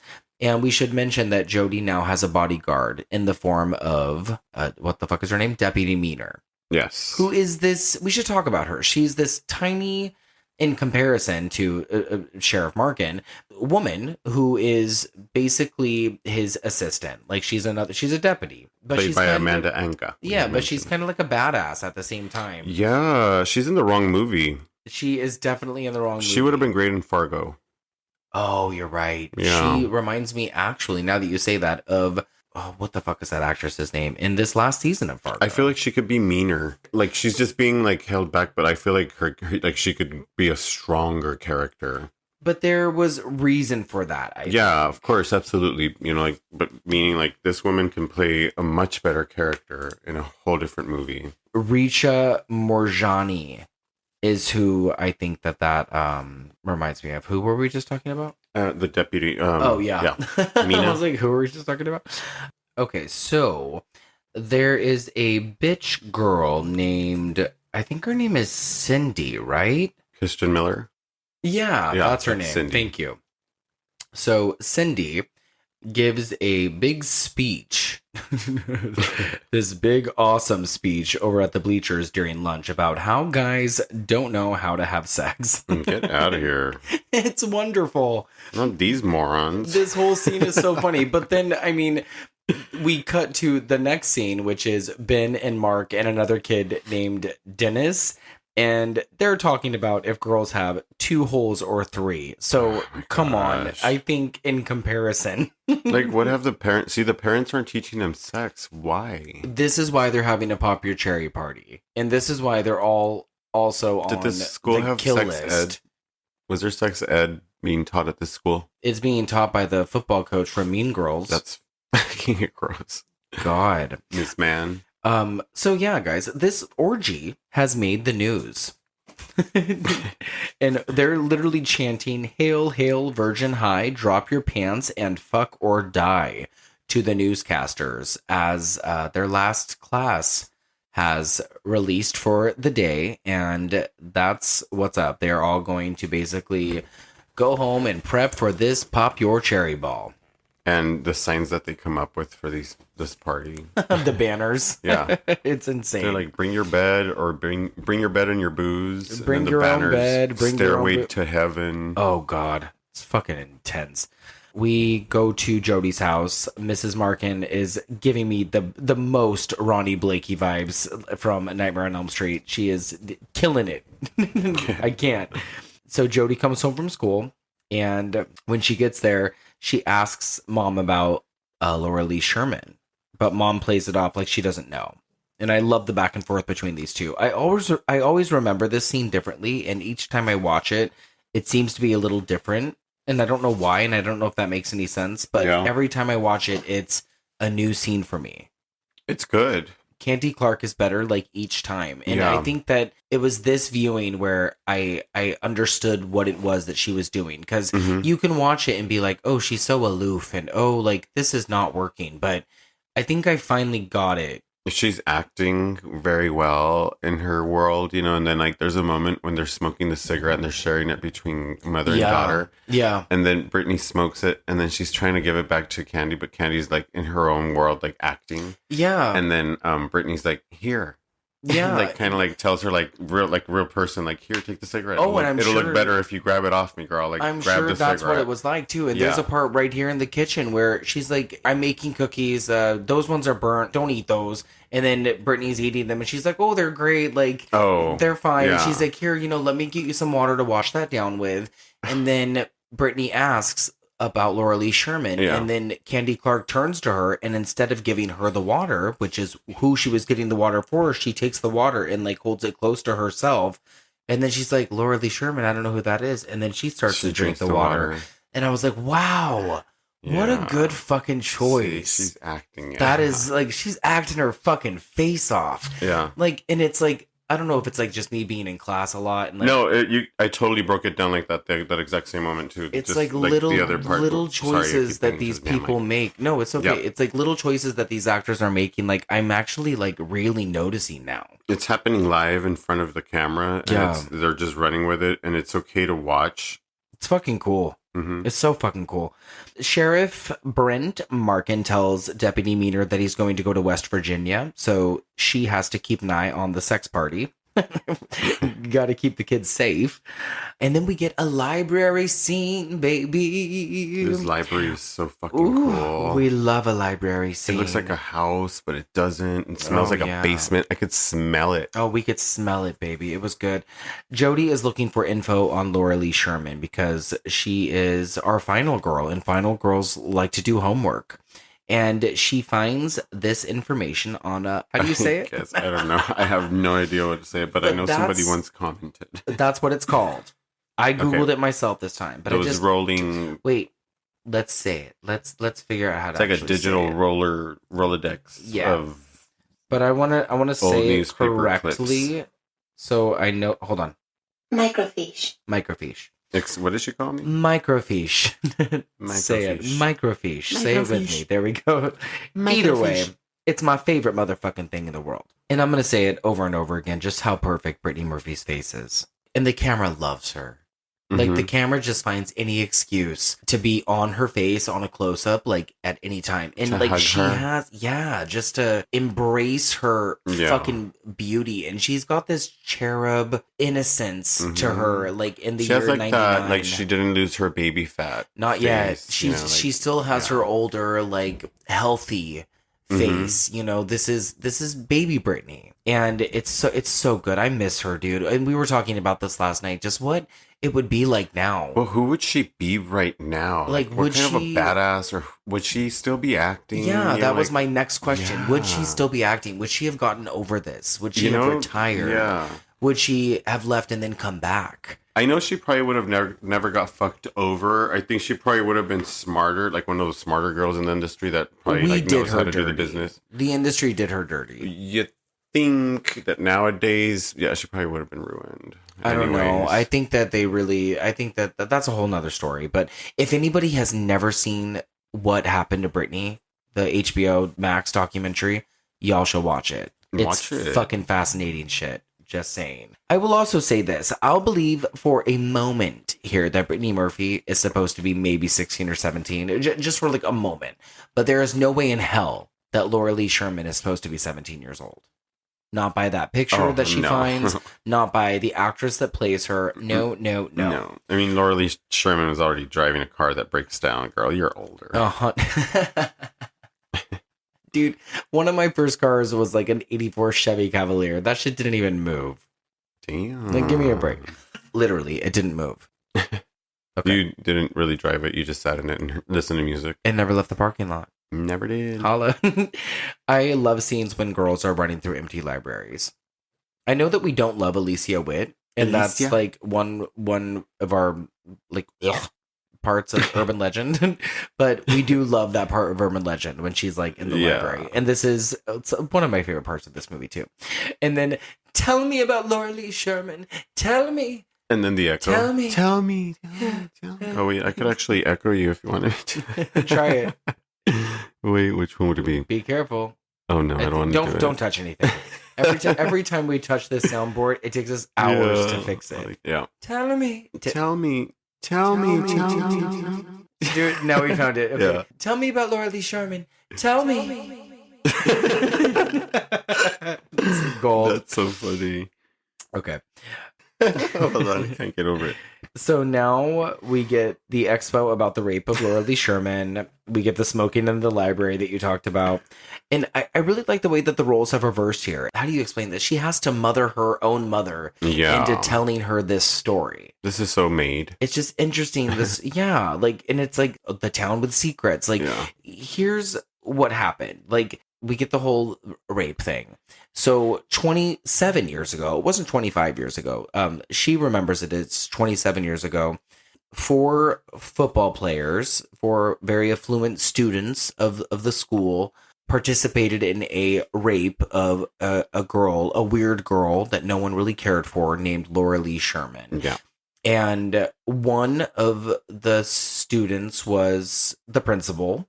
2 of the other students moved away. Laura Lee Sherman also had disappeared and no one ever saw her again. And who was the other student, Alex? It was Sheriff Markin, Jody's father. Your father!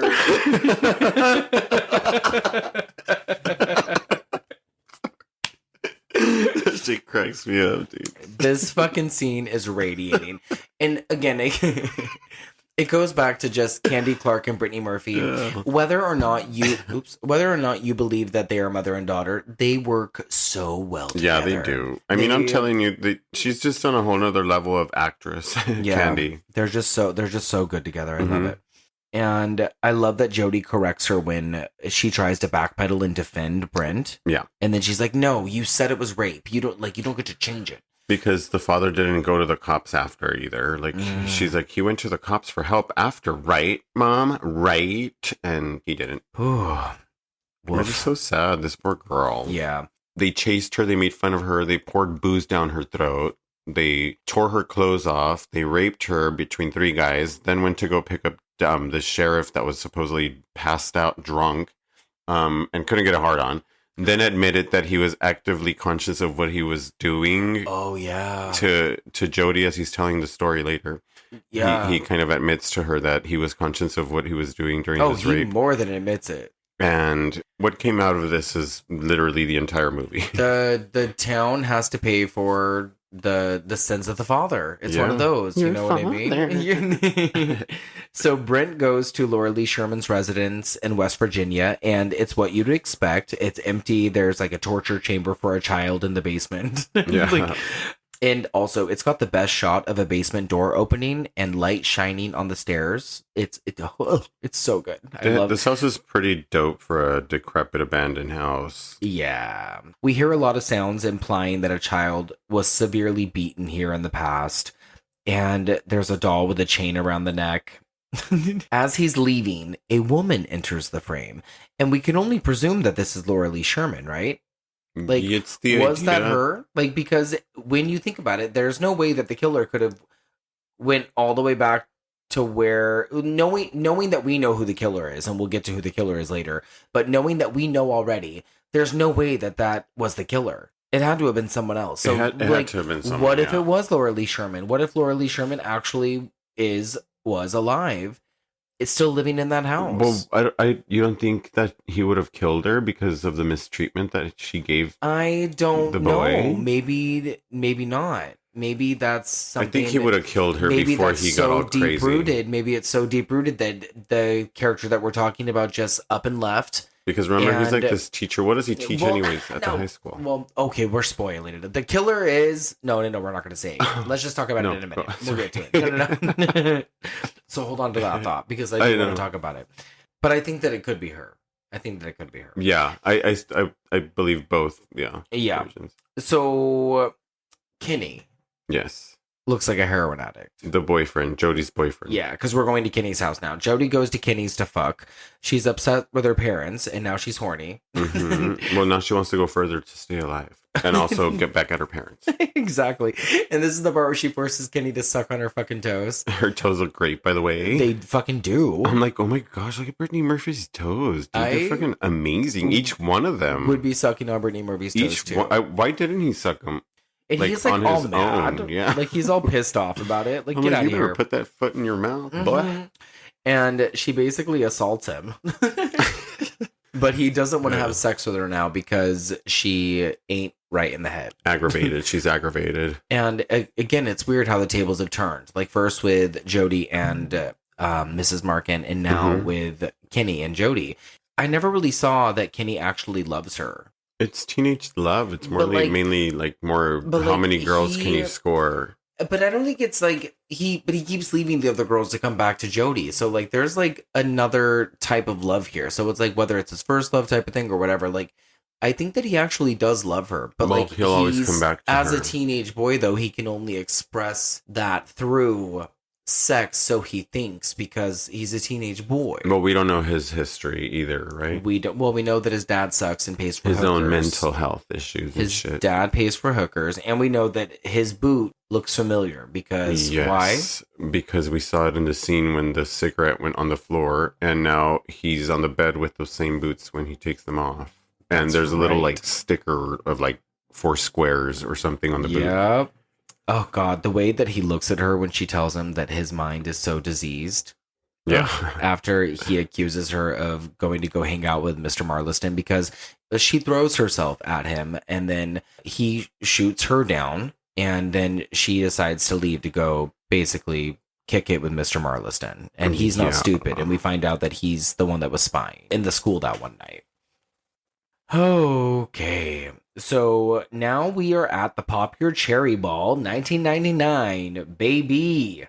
And there are too many clothes, if you ask me. way too many clothes. Yeah. And there is too many clothes. That's why I was like, this movie's not as dirty as it could have been, but it still manages to fuck you up. Like, I know. I sound like the writer now. Like, where are all the naked kids? Didn't we hire kids? Who are these women? Oh my God. Candy? Why would we get Candy in here? Isn't she 40? She's older. Like fucking 50s at the time. I know. Damn. And don't forget it's at the abandoned hunting lodge. Yeah. Oh God, I forgot. Yeah. So the party is taking place at this old abandoned hunting lodge, like in the woods.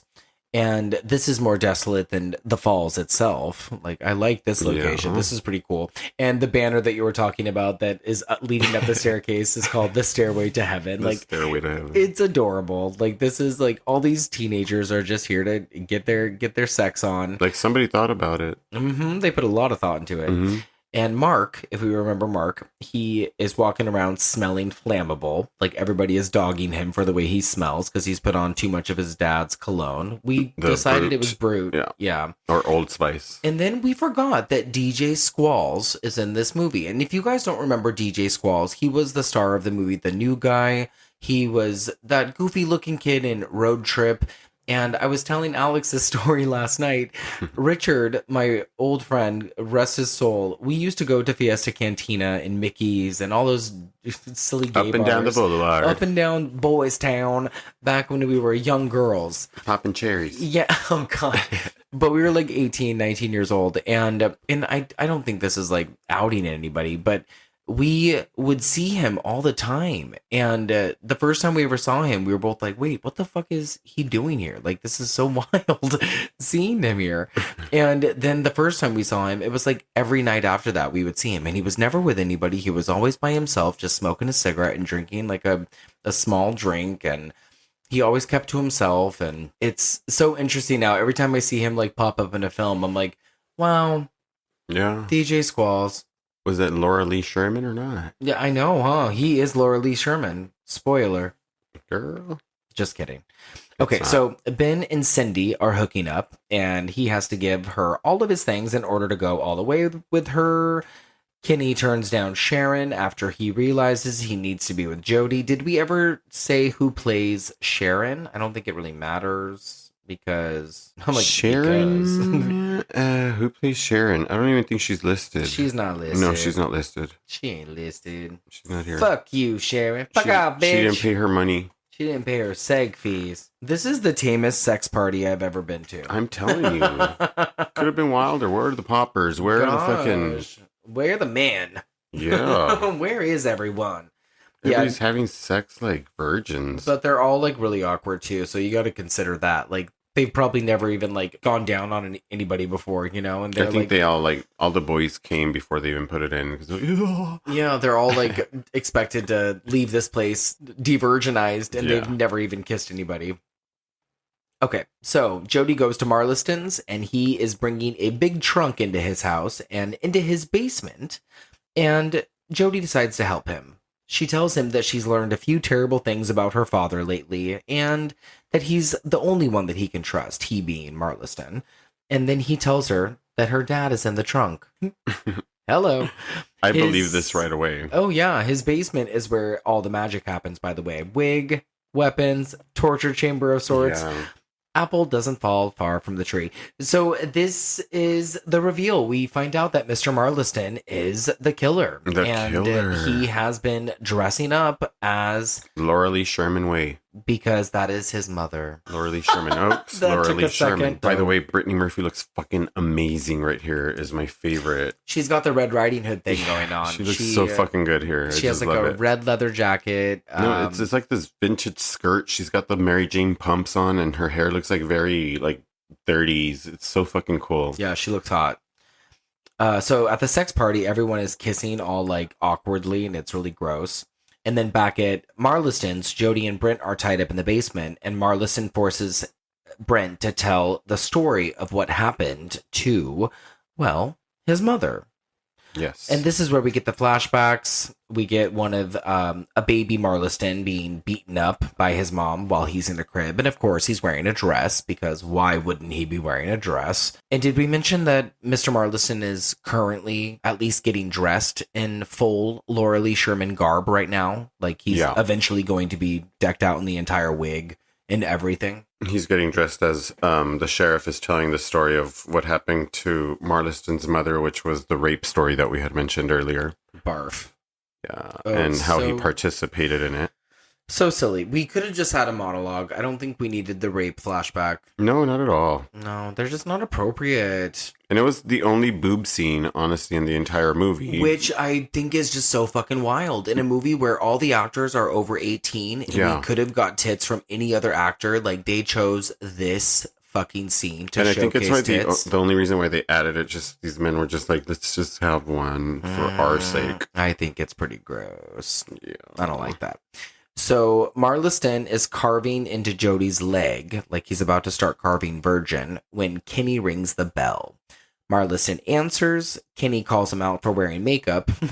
And what does he say? Why are you wearing lipstick, Mr. Marliston? Yeah. And then he says, because it makes me feel pretty. Uh-huh. I love this interaction, how Mr. Marliston is so pissed off. Like, why is he at my door? Oh, yeah, he's so mad. Also, why is he already carving virgin on her? Shouldn't she be dead by the time he...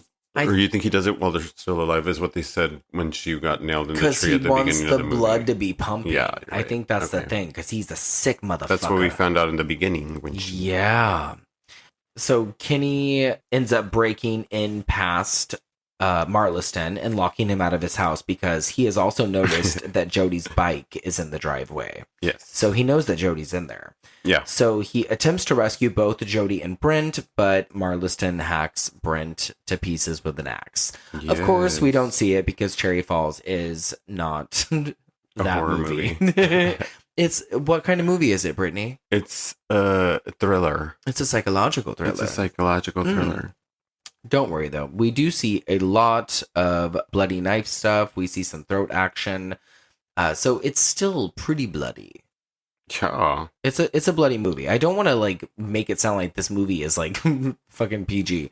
Like, it's not. This movie it's not. It's splattery. Deserves a little more credit than what it's given. Yeah, like, I'm not negating the fact that this movie is not bloody. Like you said, what you won't get is probably like the kill scenes, but you'll get a lot of flashbacks that show you what happens to the victims, which is pretty it pretty much staples itself in the back of your brain. Yeah, 100%.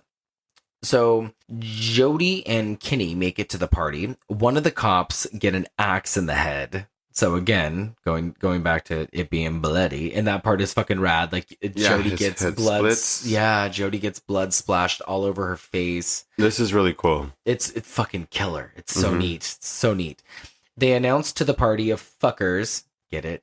Yeah. That Marliston is the killer, and yes, everyone is fucking, but it's nowhere near as bad as we could hope for. I really do sound like the fucking writer. It's the quietest fucking sex ever. It's like, what the fuck, are we fucking or not? Are we perverted? Are we fucking or not? What is going on? Are we gross too? Are we like? Yeah. But it's like, that's what we wanted. No, but like, I'd expect, like, it's being advertised. It's an orgy, for God's sakes. It looks like everybody's just in a big room, but you're only having sex with one partner is what this looks like. This is not an orgy. You guys want to see a motherfucking orgy? You know, like, you put your finger in somebody, you put your tongue in another, and you put your dick in another, you know, like, that's an orgy. You're going to have back issues. You're going to go next eat. Day. You're going to be in pain the next day, bro. What You're going to be in pain. That's a fucking orgy. You want pain. Oh my God. Oh. Not this silent sex. Next week on the Gory Gaze, Hellraiser. Fuck. Everyone's fucking, but no, it's not what we could hope for, blah, blah, blah. Oh, yeah. So Marliston comes into the room and starts slashing everyone up, and he's in full drag, and he screams, "Class is dismissed." And it's campy as fuck. Yeah. The way that the kids pile into the stairway to heaven, like when they're all like, and this is when the music, there should not have been music. I would have just wanted to hear the kids screaming and getting slaughtered. Yeah, the music again goes like way too fucking outrageous techno. Like it kind of takes you out of it, right? It's like, too much. It's not good. Like, it's kind of, again, like, out of 5 stars, like, you'll hear my rating in a minute, but you're gonna be like, Okay. Yeah. My favorite shot of any slasher movie, by the way, is a girl with a knife that's raised in her face. And Scream 1, 2, 3, 4, 5, they all do it. Even 6. 6 does it with Gail, but in the first 5, it's with Sydney. They do the knife above the face. Like it's raised above the actress's face. And they do it right here with Brittany. Yeah, that's a lot of good poster shit. Oh, it's so fucking good. Kenny's stomach is slashed open, and Jody is about to be thrown out a window by Marliston, but Jody is too quick for him, and he is thrown out from the window instead and is impaled on the fence below. Remember, she was getting all those lessons from Daddy. Yeah. How to defend herself. Oh, Daddy. She finally put it to work. Yeah, she did. On her brother. Which I think could have been a better move. Wait, did we talk about that? Brent is his dad? I don't think we touched on that. Oh, no, we didn't. That's like a huge thing. So we find out that during the rape that he was the one that impregnated the mother, Laura Lee Sherman. So when she left, she was pregnant. She had this kid. This kid was beaten by Laura Lee Sherman because she reminded him so much of the father in the rape, and like these people that did this to her. So she would beat the shit out of him until he got so pissed. And this is why I'm assuming that he probably killed her as an adult. And that was probably him at that house where the sheriff went to go visit in Virginia. Thank you, because I forgot to go back to that. But I don't think so, because why would he go 2 hours out of his way and then have to go all the way back to school to teach fucking English? Because he's a fucking lunatic, and he would. To cover his tracks, you're gonna get to be a weirdo. Substitute teacher to cover your fucking shift for 2 hours so you can go make sure that... Yeah. I don't know. Yeah. So then, he goes back and now he's taking vengeance upon the town for what they did to his mother and also for what his mother did to him. And he wants to kill his dad now. And we also learned that his mother was like in love with Brent Markin as well. So the only reason we know this is because the son tells Brent that the only reason why Laura Lee trusted the boys to help her that night was because he was in the same car and she trusted him because she was in love with him, with Brent. Yeah, it's really sad. Yeah. It's not good. So yeah, there's all that. So he is impaled on the fence below and we think he's dead. Mark mocks his body, like he makes fun of his body and is scared shitless when he comes back for his one last scare moment. Again, very Scream. Pulls the wig off and like kind of like a Scooby-Doo moment. Yeah. Finds out it's Mr. Markinson the whole time. I love it. And he would have got away with you if it wasn't for you. Virgins. You meddling little virgins. But we end up having Deputy Meaner. What is that deputy's name? Mina. Deputy Mina? Yeah. Is that really her name? I believe so. I've been calling her Deputy Meaner. Oh. Well, she does. She's the meaner one. Yeah. I literally have been calling her Deputy Meaner. It's Mina. Deputy Sheriff Mina. Mina. Okay, well, my fucking bad. And you know what? I just realized that this movie is one of the first movies that I've seen where the killer is just a one man and there's nobody else working with him. Yeah, thank God. Yeah. Because that got tired after a while. After seeing 2 killers for so many movies in a row. I mean, Urban Legend only had 1 killer. I Know What You Did only had 1 killer. Oh, here we go. But then, but then everything after that did have 2 killers. Yeah. All the Scream films, for the most part, have 2 killers. You're right. I Still kind of Know annoying. What You Did Last Summer had 2 killers. Oh, but after Mark is scared by Marliston's resurrected corpse, Sheriff Mina ends up, or Deputy Mina. Is it Sheriff Mina or it's Deputy Sheriff Mina. Means that she's next in line to be sheriff. What an idiot. I don't even know who any of these people are. Yeah. So Deputy Mina shoots him dead. It took me 3 minutes. So she's learning from the sheriff. The sheriff is the sheriff and she's the deputy, means that she's right underneath him. So if whenever he passes or he's done with his job, she'll take the next in line. Okay. Yeah. So she shoots his fucking hand off. Yeah, she is like Clint Eastwooding him. Like she shoots his fucking hand off. Both of her guns out, both hands. Fucking... And not like the hand, like by the arm, like the forearm. She fucking shoots his forearm. Like, and then when the camera pans over, you see his hand is like held onto Mark's head. Yeah. It's gross. Silly. So the last scene is Jody and Mrs. Markin are at the police station and they're talking to some special agents about her dad and Mr. Marliston and why he would want to kill everybody, etc., etc. And both women are just playing it off like they have no idea, just so they can protect themselves and protect, I guess, the memory of Brent Markin. And as they are leaving, Jody sees the image of Laura Lee Sherman or Mr. Marliston, or a mixture of both, I guess. I would say it's Mr. Marliston dressed up as Laura Lee Sherman, standing on the side of the street, and then a bus drives by and then disappears. She's not there anymore. Yeah. And then the falls turn red. Yeah. And it's fucking stupid. All the virgin's blood fills the falls. I hate the end. The ending is so stupid. But that is Cherry Falls. That was Cherry Falls. Happy 25th birthday. I mean, we have until May, but I'm so happy that we took so much time to talk about this movie today. Did your cherry fall? My cherry fell a long time ago, girl. Mine didn't. It was about to, and then Mr. Marliston came into the room and yelled, and I had to stop, and I never popped. It never popped. My hymen never popped. Class dismissed. So Alex, tell me on your gory gaydar what you would give Cherry Falls. I would give Cherry Falls a solid 3. I think that's fair. Why?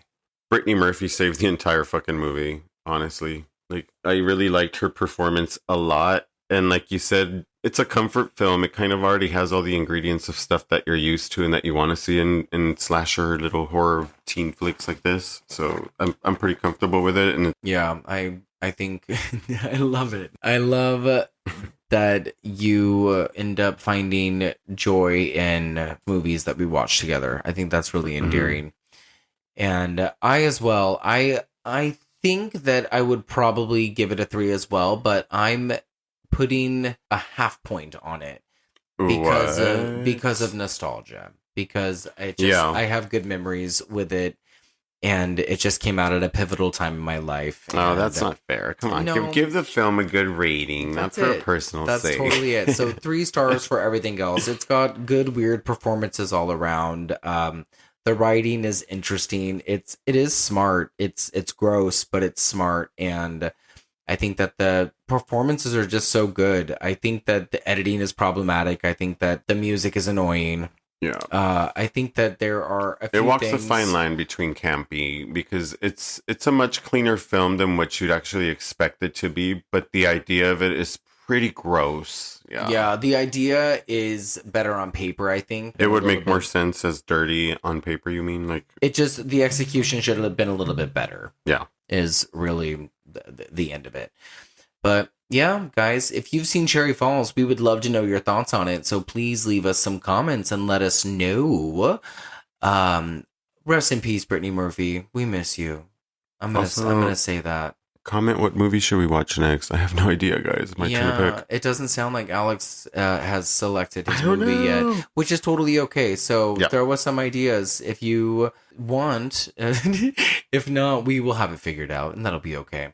Yeah, we'll figure it out for sure. All right, guys. If you want to contact us, feel free to email us at thegorygaze@gmail.com. You can follow us on social medias at Instagram or Twitter at thegorygaze. Oh, we're on YouTube.